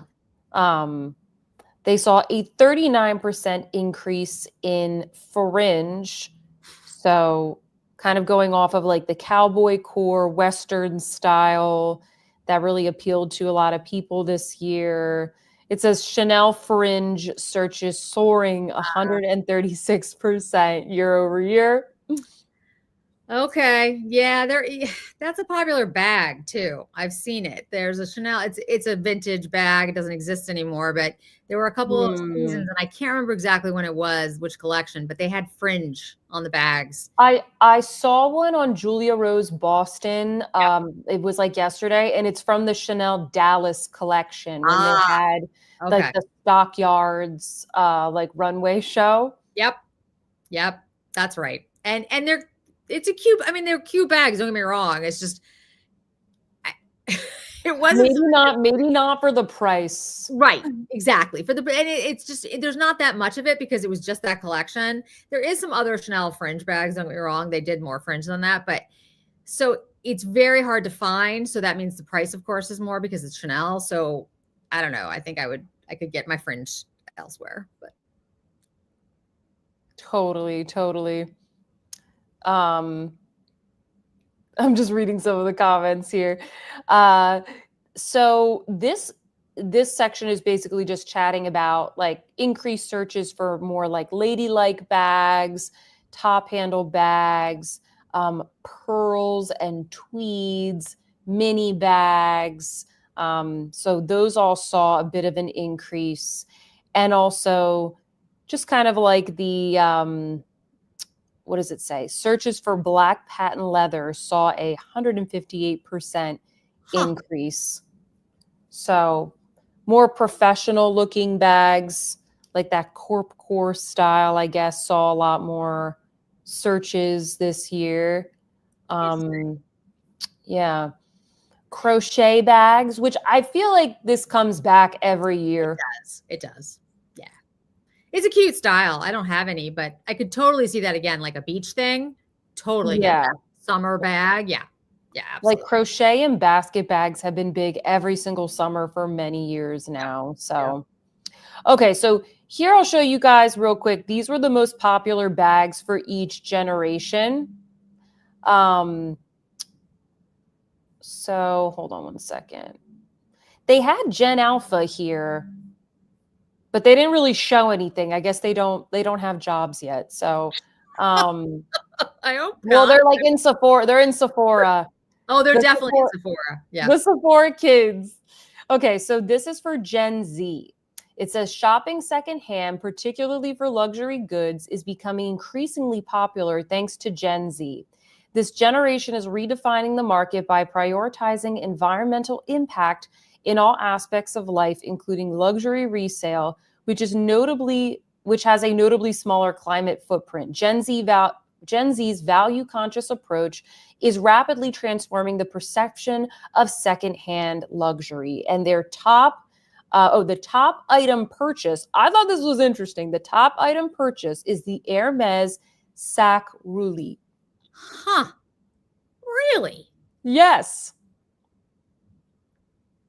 Okay. I feel like most people don't even know what this bag From is. 18 to 24, who are these people? And How are they affording this? yeah. Okay.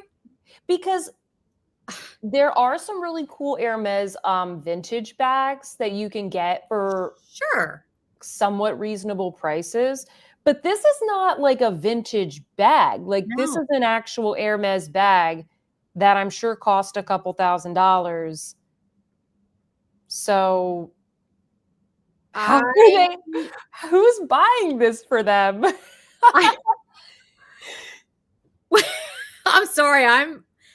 You're shook. I am. I mean, maybe okay. I Not feel like very this isn't even the top item searched. It's the top item purchased.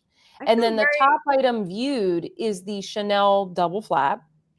And the top item added to bag is the Louis Vuitton Pochette Accessoire, which like this was my yeah. first Yeah. luxury bag. I still have it and I still use it. Yeah. But that makes sense. The last one makes sense. Like that I get. It's still a lot of money for 18 to 24. I'll be honest with you. Like I was not 18 to 24 when I got my first luxury bag. But I also went from college to law school, and then I got out of law school, and I didn't have a job until I was 25 because I was in law. Well, 25 because I was in law school. So okay, but still, the the Hermes as being the top item purchase for that age range, I just don't understand. Yeah.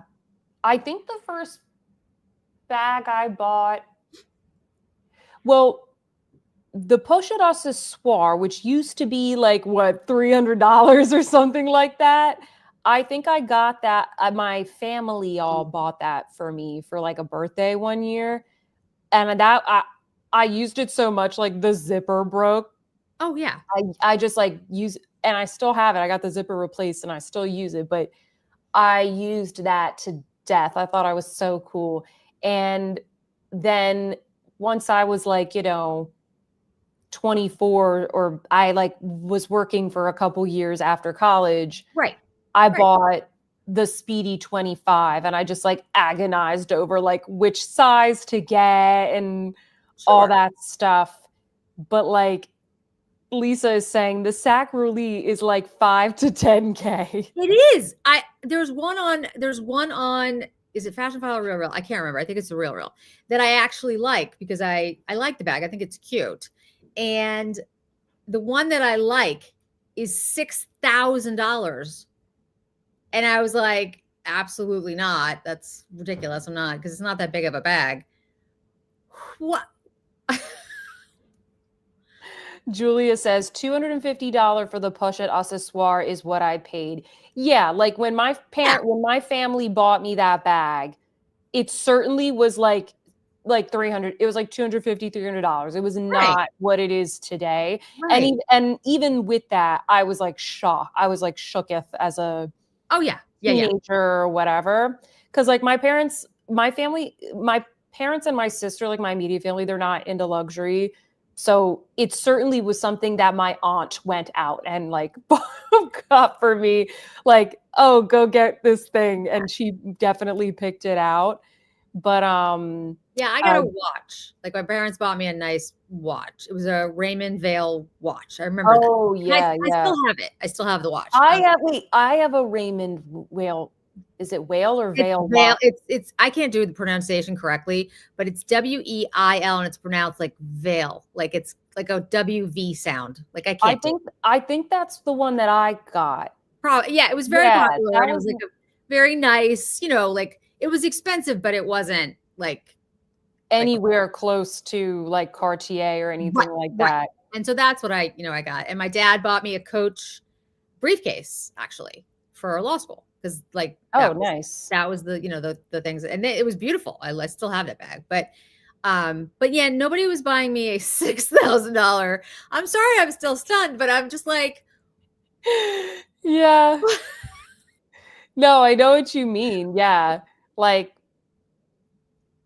yeah, I okay, think I still have one of the watch that my parents got me. And yeah, that was like a big a yeah, big thing for me. But hey, to every family, like whatever, if you want to spoil your kids, like I I mean, it's don't you like spend. Everyone should spend absolutely. their money the way they want to spend their money, and I would never judge anyone about what they spend. That's up to you. But I'm just what I guess what's getting me is like, okay, it's not like there's a small portion of this is the top item purchased for this group. And one, I'm surprised, frankly, that 18 to 24-year-olds would choose this, like Yeah, this I'm like, where particular are they style. wearing this? So it's Exactly. so sophisticated. It is very sophisticated and it's very streamlined. It's very similar, in my opinion, to the Celine box bag kind of shape. Yeah. It has a similar style. So I'm just like, huh, okay. I mean, good for them. Rachel says Kate Spade 100% was me at 22. Yeah, Yeah, I I like was like Tuesday. mostly Coach. Like Coach was and Michael Kors was really, really Sure. big. Yep, yep, yep, I still have my little like Michael Kors crossbody. I yep. don't wear it anymore, but it there's so much like Yeah. so many beers were spilled on this bag in college. Like it looks so well loved, but I'm like, I can't throw this away because it's like part of my youth. It's my But soul. I have to keep it. Yeah. No, I yeah, exactly. Sarah says, or sorry, Stephanie says, the LV Speedy was my first wedding anniversary gift. Oh, that's sweet. What a nice gift. great gift. That's a beautiful gift. So these are the Gen Z top items, top item purchased, top item viewed, and then top item added to bag. Let's look at the millennials. This is my generation. Jen, what generation are you? So I guess I'm X. Yeah, I'm X. Yeah, I think you're Gen X. I'm Gen Okay, well X. you'll be next then. Yep. So they did kind of separate us into Oh, interesting. the younger and older millennials, and I'm like pretty much right in the middle of this because I'm almost 34. Interesting. So it says here that for the younger millennials, the top item purchase is the LV Speedy. The top item viewed, once again, is the Chanel double flap. And then the top item added to bag is the Gucci Soho disco bag, Huh. Okay. which I think is probably because like it's such a nice bag, and because it is kind of older, you can probably get it for a really nice price, and people just like add it to bag. But then Yeah, maybe at the end of the day, they actually go get the Speedy. I have the disco bag. I have it. It's a great bag. I mean, it actually fits a lot. It works really well as a Yeah. crossbody, easy to use. Love it. I don't have a double flap because I could not afford one back in the day, and I will not pay the new prices. So no. Yeah. And I don't Same. own a Speedy. I've wanted to buy one and I almost got one, but I don't have one. Yeah, I feel the same way about the Chanel. And then the slightly older millennials, their top item purchase is the Saint Laurent Lulu camera bag. The top item viewed is the Pochette Métis, and then the top item added to bag is the Gucci Neo bag. Hmm. Okay. Interesting that the younger the younger group is like lusting over the Chanel. Yeah. But then the older group is lusting after the practical bag. The other group is like, yeah, I gotta carry like weird stuff with me now, and I got a kid, and yeah, They're just like, my mortgage doesn't. I can't even be looking at that you're Chanel like, nope, double flat. nope, I gotta pay back my school loans. Yeah, okay, interesting. Yeah, exactly. And then this is Gen X. Well, hold on, I'll read the little blurb. It says Gen X is currently at its peak earnings stage, significantly influencing ultra luxury markets. Technologically savvy yet nostalgic for marketing's golden days, Gen X appreciates both modern and traditional advertising. Brand loyalty is particularly strong among this demographic, with a recent survey indicating around 70% of US Gen Xers exhibit high fidelity to brands they know and love. So I see that. I like this, that the top item purchase is the Louis Vuitton Alma. Fascinating. I don't own one. I've wanted to buy one, but I don't own one. I love the Louis Vuitton Alma. I'm like, It's a great bag, and it's a Chanel bag. I mean, yeah. so It yes, was for Coco Chanel. yes. So it's a bag I should own, but I do not. I love the Alma because it is very classic, but I feel like we see the Neverfull and the Speedy so much. Agreed. There's something like really special to me about the Alma, and I realize it's not at maybe as practical because it's like a little more structured and you have to like zip it all around. But no, I agree. I think it's great. I have one and I love it. I do have one on my list. Just it's on my list. Then the top item viewed is the Louis Vuitton Pochette Métis, and the top item added to bag is the Chanel double flap. Yeah. I get that though, because I have, and I'll talk about this in my wish list, but I've talked about this for like on my channel for a while. I would not buy a new Chanel double flap. I wouldn't do it. It's too much. I would absolutely not do it. So I get why you would put, a vintage one in your bag. Like, I mean, if you can afford it, go with the vintage. Seriously. Like they're extremely well made. I would buy a vintage one. Yeah. Beautiful, beautiful bags, extremely well made. The only thing I would say about the double flaps, for those of you who haven't like seen them in person, the small ones hold very little inside because of the double flap. Right. So it's just one of those things. Like if you're going to spend the money, it turns out the smalls are actually more expensive than the mediums. Just in my opinion, go with the medium if you're going to spend the money, because the Chanel, unless you really like a very small bag, there's so little room in a small to fit anything in a double flap that it becomes annoying. Yeah. Shelly said, unpopular opinion, I wish the Chanel double flap didn't have the actual double flap. Lol. Makes the bag so heavy while subtracting from carrying capacity. You're absolutely right. Chris has shared a couple of interesting things here. So Chris says the little Louis Vuitton mini Palm Springs is so cute and practical, but none of my daughters in their 20s want it. They definitely all want quiet or champ. Oh, yeah, gotcha. She says, my 3 daughters want Louis Vuitton or Hermes. It's quiet or Chanel for them. Interesting. Huh. I have the mini Palm Springs. It is so cute and practical. That is so interesting, Chris. Thank you for sharing that. It is, and I've heard that too. Like I have friends, most of my friends have kids, and many of them have, teenagers or young teenagers or older teenagers, and they all are obsessed with my Chanel bags. Like they always want to look at my Chanel bags. And it's interesting to me because at their age, yes, I'm one of those weird people who was like obsessed with Chanel and Dior when I was like 8. But for the most part, back in the day, like when you were a kid, when you were young, when you were a teenager, Chanel and Hermes was not your like, focus. But nowadays it seems to be. It seems like they all know more about it. I didn't know what Hermes was. Like I grew up literally in the middle of the woods. Like there's no Hermes store anywhere near where I live. And people are like, oh, well, they have Hermes in New Jersey. it's in North Jersey. It's like near New York. It would be Yeah. like a 2-hour drive.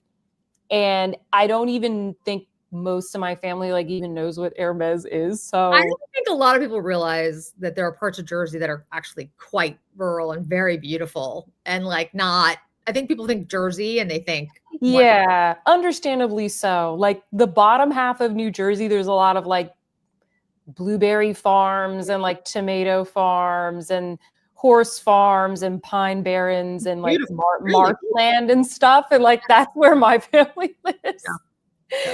um, but yeah, like I just didn't know about any of that. Whereas, like whatever Paris Hilton was carrying, which was a lot of like Louis Vuitton because she was the OG influencer. Oh Not yeah. that not that I necessarily like idolized her. I wasn't like, oh, I have to be like her, but I definitely paid attention Oh, we all did. to the photos that I Yeah. saw of all the, people carrying different logo bags and stuff like that. So Yeah. Holly says North Mississippi is the same way. I knew none of this world. Felice says New Jersey is the Garden State for a reason. Yes, we do. You are absolutely right. But We like a do lot have of people, crops. you ask them, they'll be like, what? Yeah. Totally. And then the baby boomers, it says baby boomers favor traditional luxury brands known for their heritage and craftsmanship. For boomers, the luxury shopping experience is as important as the product. They value exclusivity and personalized service, often preferring the in store experience where they can enjoy premium white glove treatment. So, for the younger baby boomers, it says the top item purchased is the Goyard St. Louis tote. Huh. So they like more, I guess, more of like a heritage classic option. Top item viewed is the Saint Laurent Icare shopping tote, which is interesting because that's more of like a newer trendy bag. And it's huge. And it's huge. And then the top item added to bag is the Louis Vuitton Speedy Bandolier. Huh.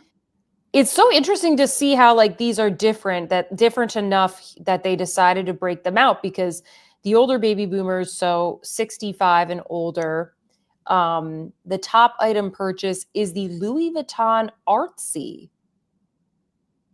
which Wow. that's an older style. Yeah. Um, It's I a can cute see bag, but it is. I always liked the handle yeah. on this one. Yeah. And when you put this on your shoulder, guys, it has like a nice little like slouch to it. It sort of turns into a bit of a hobo bag. So I thought that was interesting. And then top item viewed Chanel double flap, and then top item added to bag Louis Vuitton push-up Métis. Like we cannot escape the push-up Métis. Like every single generation loves this bag. That's so interesting. Yeah, you know what?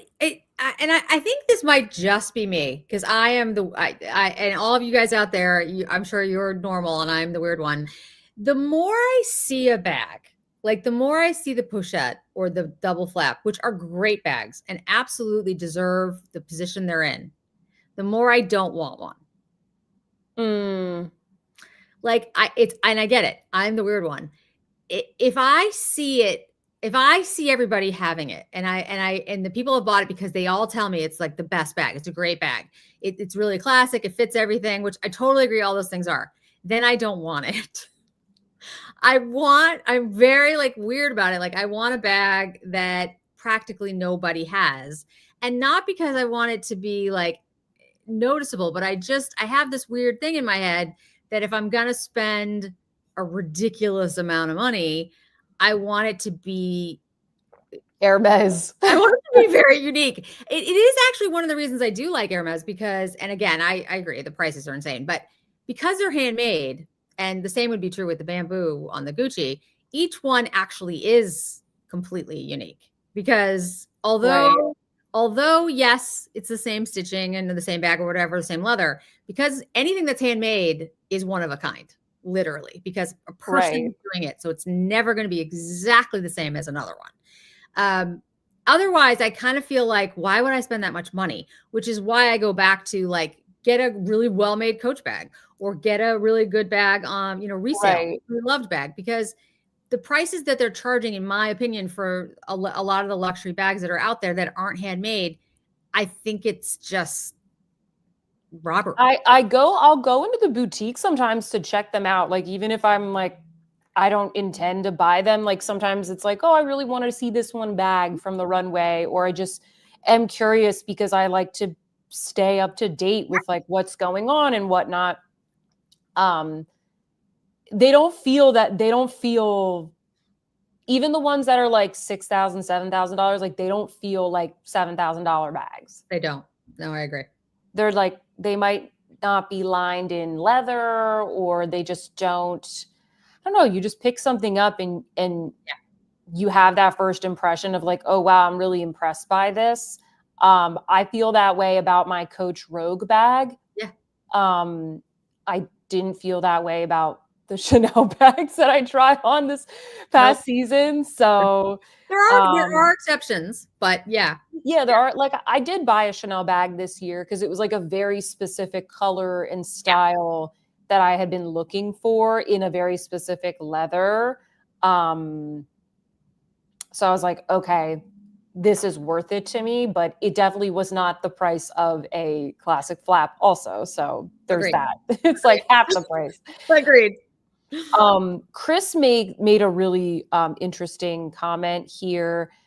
She says, "Lol, I guess nobody buys Neverfull anymore." And a bunch of you are commenting that you feel like the Neverfull is making a comeback. Holly says the Neverfull is the one I see the most out in the wild.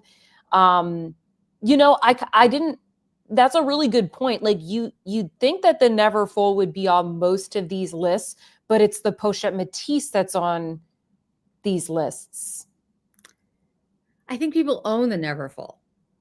Or maybe they buy it from the boutique. Maybe it's the one that they like are willing to buy from the boutique. That could be because it's still expensive though. I mean, it's still an expensive bag. Yeah. I do think it's a really good bag. If someone said to me, you have to buy a particular type of tote, whether it's a Goyard or the Neverfull, I'd buy the Neverfull. Absolutely.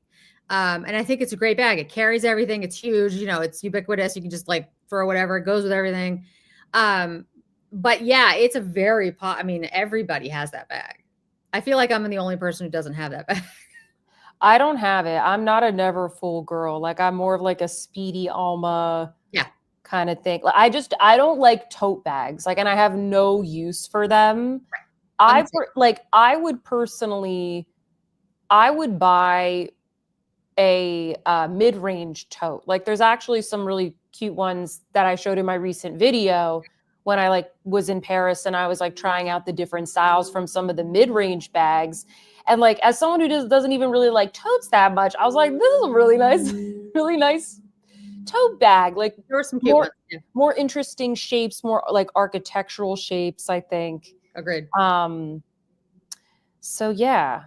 So those were that was the report. And let me know if you guys like that, if you found that interesting. Maybe we can bop on over now to the spring trends and we can wrap things up with the spring trends for next year. Also, by the way, guys, if you are joining late, I have all of these articles linked in the description box. There's actually like, we've been here for a while, so we won't get to the real because it shows a lot of the same stuff. But if you want to take a peek, after this live or after you're watching the replay, check out some of those articles because there's like even more little tidbits. And if you join late, please give this live a thumbs up if you're enjoying it so far. I would love for you to do that. Let's see. Let me go here to...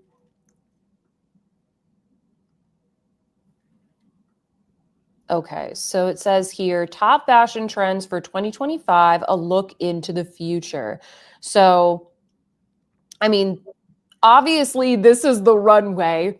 I'm not walking down the street in my little knickers like this, this model right here.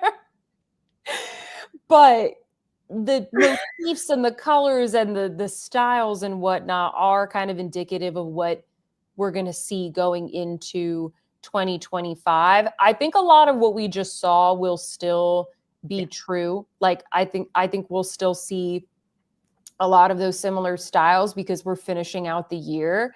I tend to see more of a shift when the when the fall collections come out.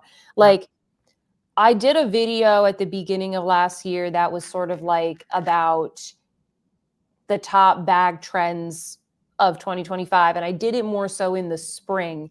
And everything in that video came true once like the fall collections hit, and like almost no one watched that video until the fall. So I think we're going to see some similar things in spring, and then we'll have to maybe we can do like a once the fashion week that happens in spring where they show the fall collections. Oh yeah. Maybe you and I can do like a wrap up. That's a good idea. Of that, or we can roast some of them. I'm happy to roast it because like we can roast some, and then come fall we'll remind you what the trends were. We told you. Yeah, we told you. But anyway, sorry. This is the spring ones. So okay, here's the first one. And I'm sorry these photos are like a little small. I didn't design this article, but it says boho chic in suede. And so we're definitely going to be seeing, like we already talked about suede. Yep. I think we're going to see this instead of like that thicker, rich, like chocolate brown suede kind of vibe that we saw for fall and winter. It's going to be a little bit more like lighter, like hippie, Chloe girl, spring, summer style of suede. Yep.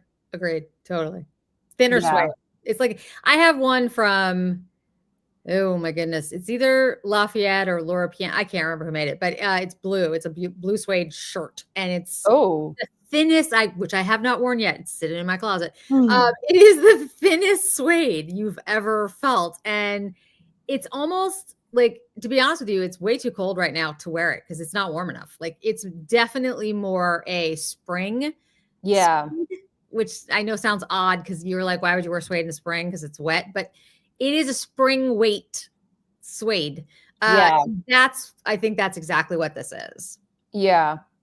I'm also really excited that Chloe is making a comeback. I love Chloe. Me too. Like, well, I liked a lot of the clothes. I didn't buy any of them, but like I really liked the clothes that they brought in with the new creative director. The bags, like I kind of like the idea of them, but I never actually saw people buying those bags. I saw a lot of celebrities carrying them. Agreed. But like they need to get back to what they had in like the 20 teens or whatever, where it was like the Chloe Faye, the Chloe Drew, the Chloe Marcy, like agreed. Bring back some more practical it bags. And like, that's how you're actually going to become popular. I absolutely agree, because they came out with jewelry on their runway that I really loved. And there was a particular necklace I wanted to buy, which I did not buy, which sold out. Their jewelry sold out, which I thought was really interesting, the runway jewelry. So that was very interesting. I was like, oh, okay. Chloe's definitely making a comeback.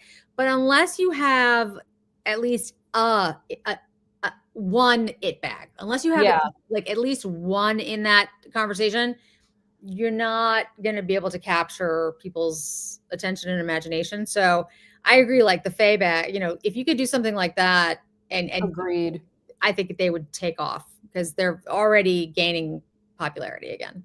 Yeah, a lot of like the it girls, like Sydney Sweeney and all them, have been wearing the like prairie dresses and stuff. Yep. Rachel says J. Crew had a lot of thinner suede bags last fall, so this trend is trickling down. Yes, for sure. Agreed. For sure. So this one says vanilla yellow, the color that never fails to radiate. Yellow, from soft, creamy vanilla yellow to bold richness of saffron. This vibrant hue is set to make waves in spring-summer 2025. And this right here is the Alaya spring-summer show. I actually thought we saw butter yellow a little bit in 2024. Like Dior had a butter yellow I in saw. their Yeah, bags. I can appreciate this color. I just can't wear this color. neither can I. I can't do it. My skin is too light and too cool leaning for a Yeah. yellow.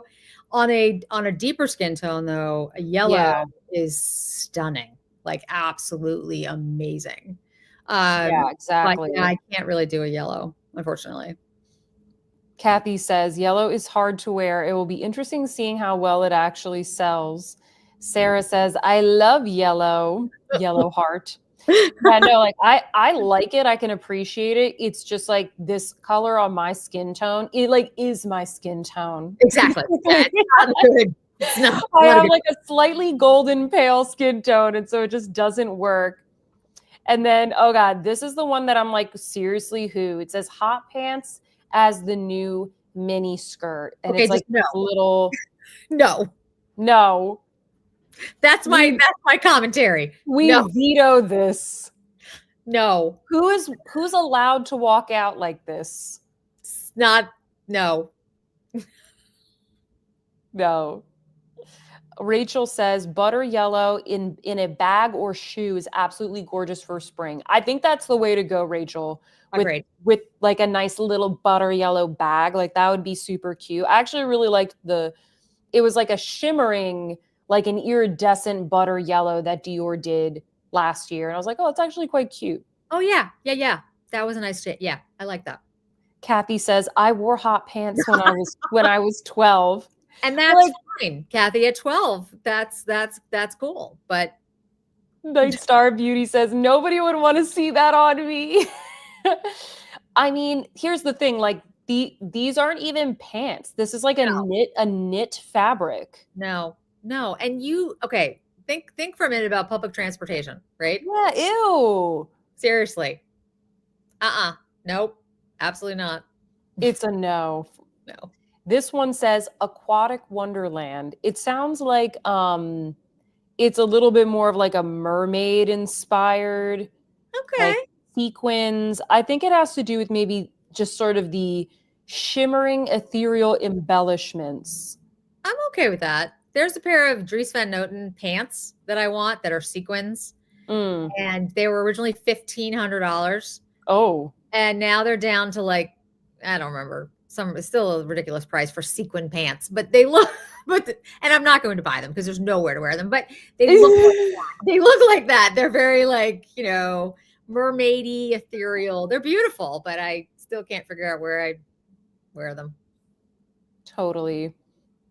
This says elevated and cute sportswear. It's not flat. It's not newsflash that sports have long been a source of inspiration for the fashion world, but the lines between fitness and style are blurring now more than ever. And it says here that instead of maybe the kind of like polo equestrian types of styles we saw in 2024, we're seeing a little bit like softer, like ballet, yoga, Pilates, like these elements are a little bit, more feminine and soft, I suppose. I mean, I'm fine with that except for the hot pant thing, but the Yeah. rest of it, yeah, okay. I mean, elevated sportswear, I think sportswear in general has taken over a lot of the market anyway, and so it doesn't surprise me that we would see more of an elevation of sportswear. So yeah. Yeah.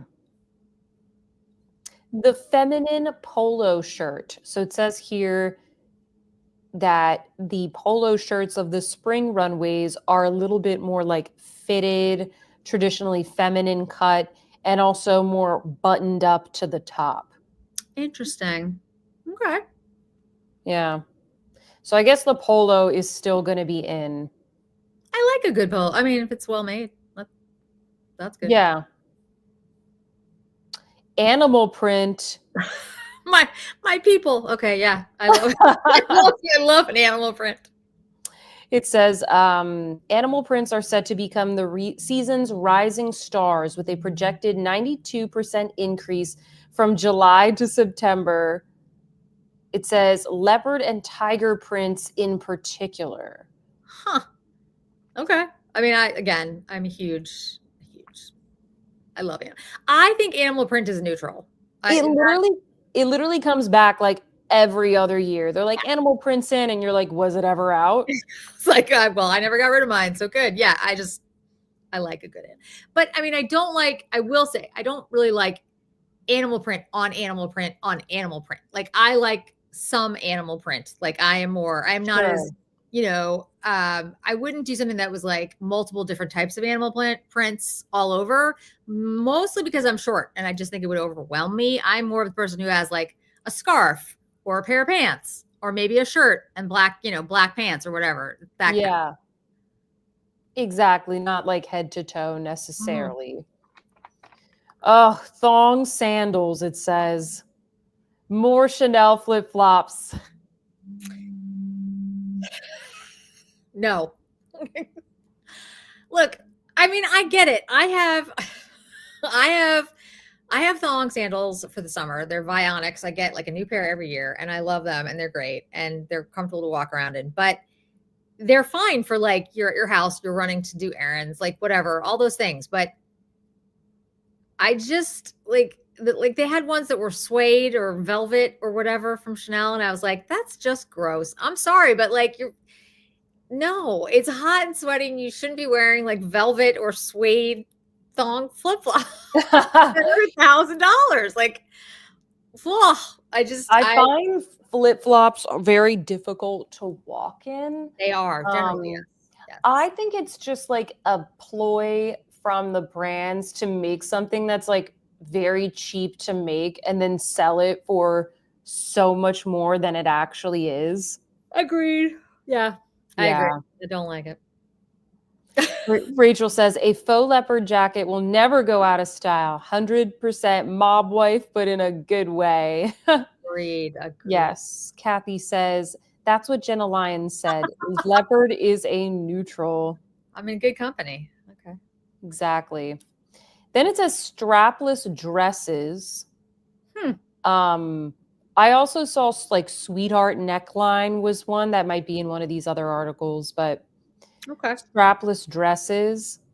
Asymmetry is back. So I definitely feel like this Alaya show really made a statement. Let me see if I can make this a little bigger for people.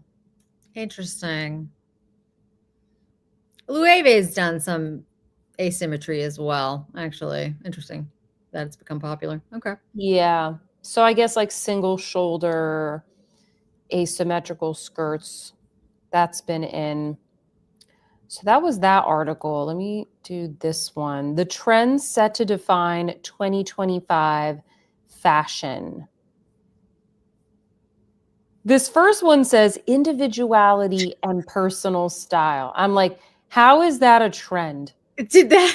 I don't think that is going to be a trend. Okay. It's like they took all the random things and they put it in this one bucket. Because they didn't know where to put it. I guess if they're saying that there's going to be less conformity, I don't believe it, but okay. Yeah, I don't believe it either. I think with social media, like it's just things become trendy. Like that's just what happens, you know? I agree. Okay, so this was interesting. They said maximalism. I'm here for it, but I haven't seen it. It says quiet luxury may have dominated fashion conversations last year, but we're now seeing a counterpoint to pared back minimalism and subtle style with maximalist luxury dominating on the runways. More is more designs are entering the fashion space in a major way with over the top volume, dramatic embellishments, impactful accessories, and lots of layering. I will believe it when I see it. Yeah. Like when I see people dressing like this again, it just seems like that minimalist style is so strong right now. I agree. And if you watched the Golden Globes last night, there was some elements of like, bigger structures and those types of things. But if you looked at the makeup, it was very soft. It was so plain. Yeah. I just don't see maximalism. But I mean, I'd love to see it. Exactly. Yeah, no, like I'm all for this stuff, Fun. even if it's like I'm incorporating it in my own way. Yeah, it'd be fun to see. Now, a lot of articles mention powder pink Yeah, I see as that. being the color. I see that. Powder pink seems very, very popular. I think, yeah, all like girly, like we saw Barbie, then it became more like the demure.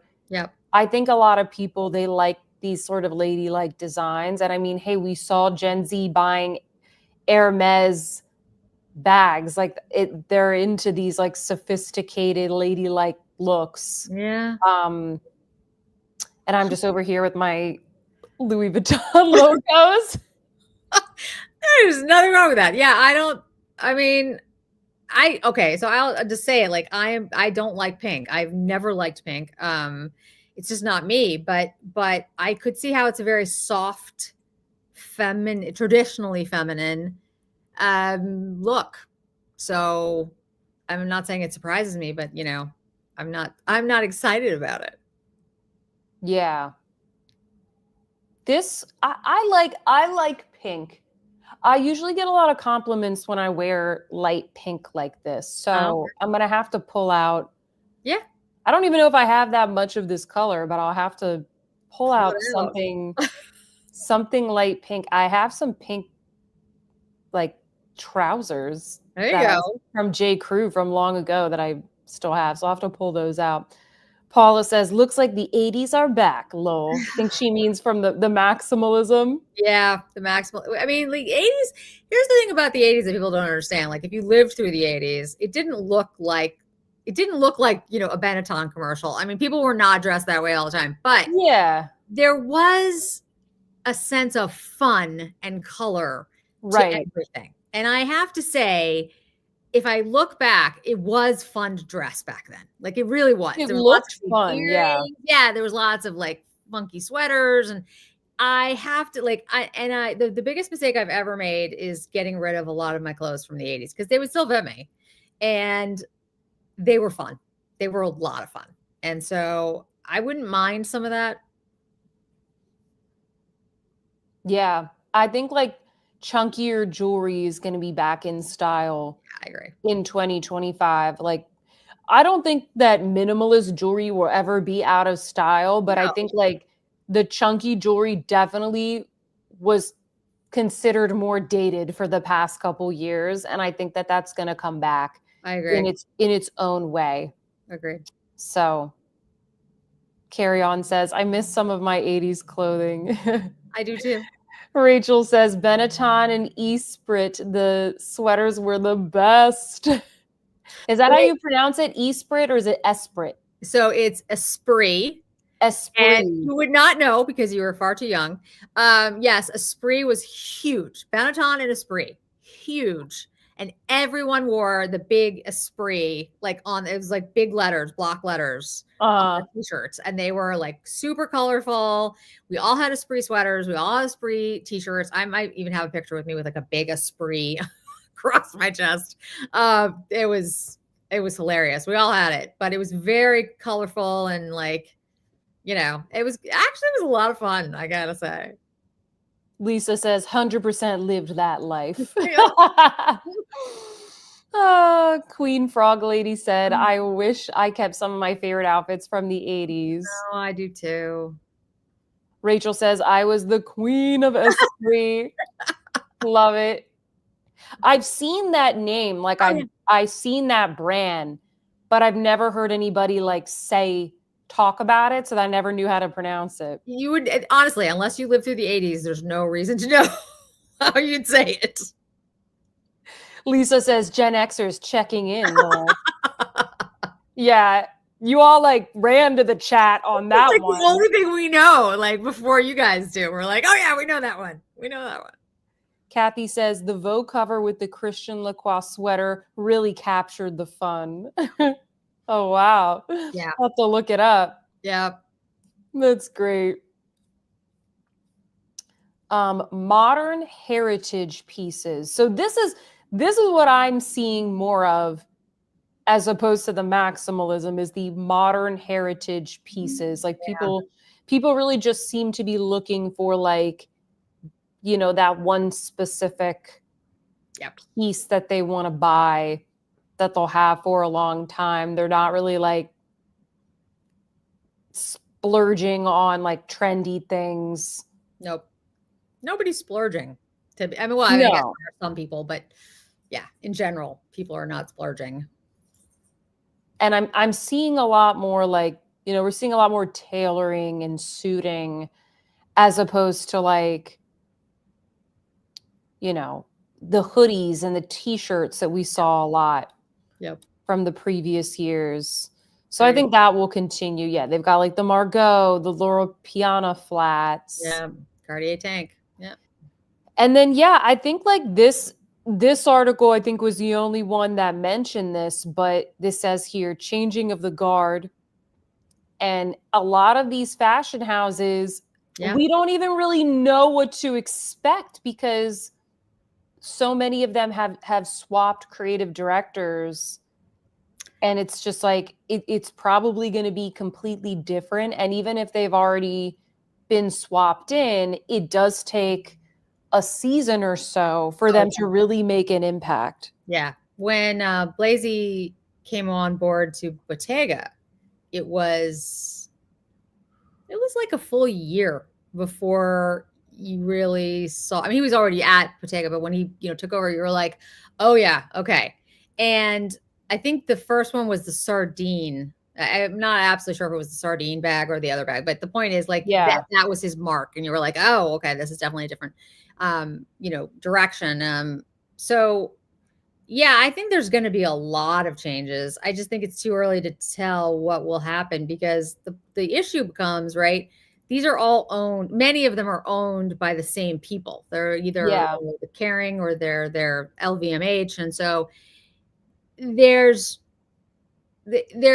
yes, there's a drive to like do something different and stand out and to be your brand, but also they're all owned by the same people. So Yeah. I don't know if anyone is really going to go out on a limb. If anyone's going to do it, if anyone's going to have the opportunity to do it, I think it would be Chanel. I think it would be Blazy, but because they seem to want that. They seem to want another Carl. Like they want somebody who's going to reinterpret Chanel and make them.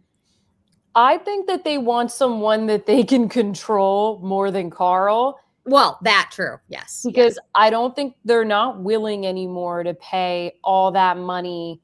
Like whatever Carl said, they did. They spent so much money.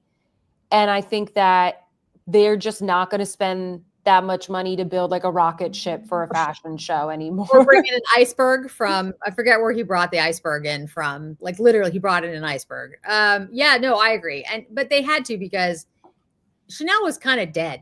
Like it wasn't dead. It was Chanel, but in a way it was dead. And when Carl came in, if it wasn't for him, we would not have the Chanel we have today. So they didn't have much of a choice, I think was the thing. But I think the reason they chose Blazy, I think you're right. I think they have a little bit more control, but also, I mean, he is like when he took over Bottega, he took the elements, the tradition of Bottega, but then made it new, which is, I think, what Chanel is trying to do. Like they want Chanel, but they want something reimagined. And he did do it with Bottega. Like he kept the tradition without making it boring.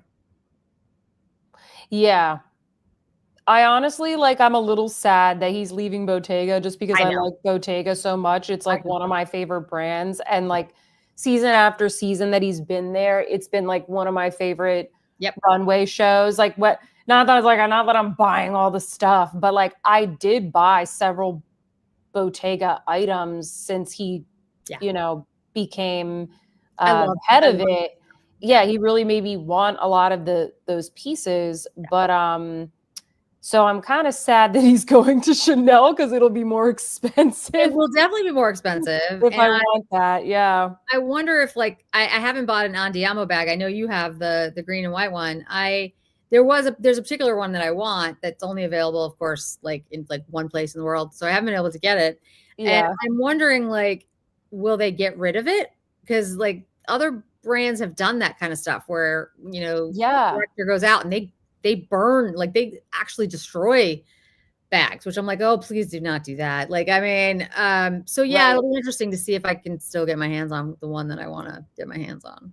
Yeah, I asked my sales associate, I was like, do you think that they'll get rid of some of these popular bags like the Andiamo? And he was like, I hope not. That's my favorite one. He's like, I honestly don't know, Yeah, but too soon to tell because she'll, it's too soon to tell. Yeah. And yeah, no, I hope that they keep some of those very popular ones. Like you wouldn't get rid of the Lady Dior, you right, know. right, exactly, exactly. It just wouldn't be a good business decision. Yeah, I agree. But Fingers crossed. I think they hired him over some of the bigger names because I think that like some of those bigger names maybe have bigger egos and like are a little bit too opinionated, whereas like he can bring in something but maybe still be open-minded to what they want to maintain or some of the guardrails and whatnot. I So agree. And I agree about the costs. Let's be honest. Like Carl, the expense that he, I mean, in my opinion, it was worth it. I loved what he did, but I get it from a business perspective. From an artist perspective, very different than from a business perspective. So. yeah. Kathy says, what a difference in the fates of the Bottega creative directors. Daniel Lee to Burberry, which has tanked. It did. Yes. What so Gita just says the Fendi verse will be discontinued in March. No. Yes, it is. You're kidding me. No, it's being discontinued. I didn't know that. The Fendi first that I want, there's a particular design that I cannot find anywhere, which I've been looking for 2 years and I still haven't been able to find it. But if you're interested in the Fendi first, I really would recommend buying it on a resale market soon or in the store if you find the design that you like, because it will be gone. Oh my gosh. I didn't know that. Yeah. Yeah. They consider that to be one of their classic, they're like, you know, 4 classic bags. Yeah. And it just goes to show you nothing is safe. And I think a lot of people, as we saw from like the Fashion File report, a lot of people go back to these bags that maybe have been around for a little bit or are very classic because it's just like, okay, well, you're just going to change creative directors and now my bag is going to feel more relevant. Yep. But yeah, and you know, since the creator director is going to leave from Fendi, that's Yeah. gone. Yeah. Okay. Did you guys like this topic, by the way? Leave me a comment. Let us know what other videos do you want us to do? You know, obviously there will be more lives and I do a lot of beauty related lives, but I thought it would be great for us to do something that was a little bit more like fashion focused, especially I think it's more fun when we can talk about it together. And luckily, both myself and Jennifer like a lot of the same brands and, Me similar too. things. We always end up like looking at the exact same thing. We're like, oh, we both like this. And we're like, yeah, that's like the $10,000 piece. I'm like, oh, great, good. I know everything that I like is like the most expensive one. And I'm like, oh. Every time. Every Like, single time. just let me into the store, folks. If you want to figure out what the most expensive thing is in the store, but you don't want to ask, just send me in there or send Sophia in there and we'll just head right towards it. And yeah. And then, you know, we're always like, oh, can we look? Oh, never mind. Yeah. Get it. It's okay. Maybe if you guys, if you are interested, you know, we could do like a we could do like a fashion week roast, or if you wanted to do like a luxury handbag Q&A, something like that. I would love to do that. Sophia has a bigger collection than I do. Do I? I think you do. Well, I think you have, and I could be wrong, but I think you have smaller bags, like a lot more smaller. I do, yeah. So not always, but many times, like the price point is not reasonable, more reasonable. Like some of the bags that I have are bigger bags, like the one that's in my background, which you can't really see because it's like fuzzy, but I'll show you like this one. This is a Chanel jumbo.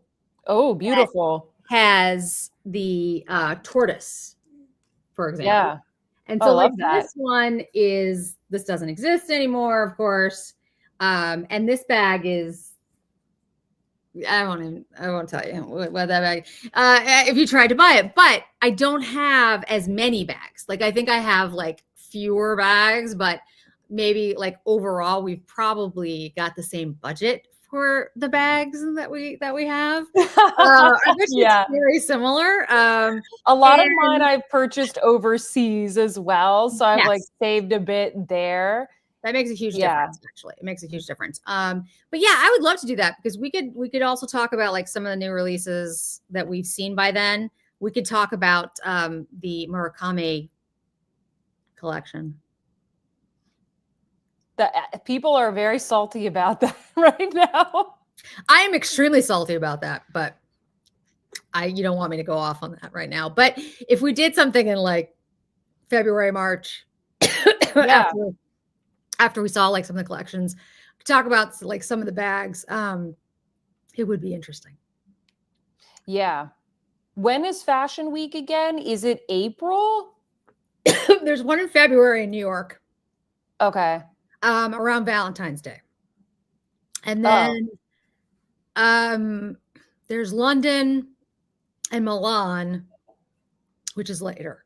But New York is Valentine's Day week, sometime in there. Oh gosh, wow, that is coming It's up. early. It's very early. Yeah. And the Oh. only reason I know that, like by heart, is because my husband used to work for IBM a long time ago. Right. And he was head of sales over there. And so they would go to New York because, you know, it's based in New York, right around Fashion Week all the time. And Oh. I would be like, hey, can I come with you? He's like, why? I was like, I don't know. Go to Fashion Week. He's like, have you been invited to? I was like, no, but I could like hang out at Bergdorf's. So yeah, so it's right around that time. Okay. But then, like I said, there's Milan, there's London, you know, Paris. Yeah. So but we could do like a March thing or whatever. We can look at the dates and figure out like what. Yeah, we could do like a fashion roast for you guys. So like even if you're not into even if like you don't buy luxury handbags, Right. I feel like it's fun to like comment on Oh, yeah. things and see what the trends are and what you know new things are coming out and whatnot. So we can kind of see the ridiculousness of yeah, we can talk about the ridiculousness of some of the outfits. So we can pick some of all of our favorite brands and then maybe do like a little bit of a roast or something like that. Yeah, that sounds great to me. That would be fun. Cool. All right. Well, thank you all for joining. It sounds like a lot of you found this interesting at the very least. So thanks for hanging out with us today. We had a really great attendance. We've been here for a while. So please give this video a thumbs up. And if you are watching this on the replay, would love for you to leave us a comment down below, just letting us know how you liked it, what you would like to see in the future, even just to say hello. Any kind of engagement helps. And yeah, guys, I hope that you all stay safe and warm wherever you are. And we will catch you in the next live. Bye, Goodbye. guys. Bye.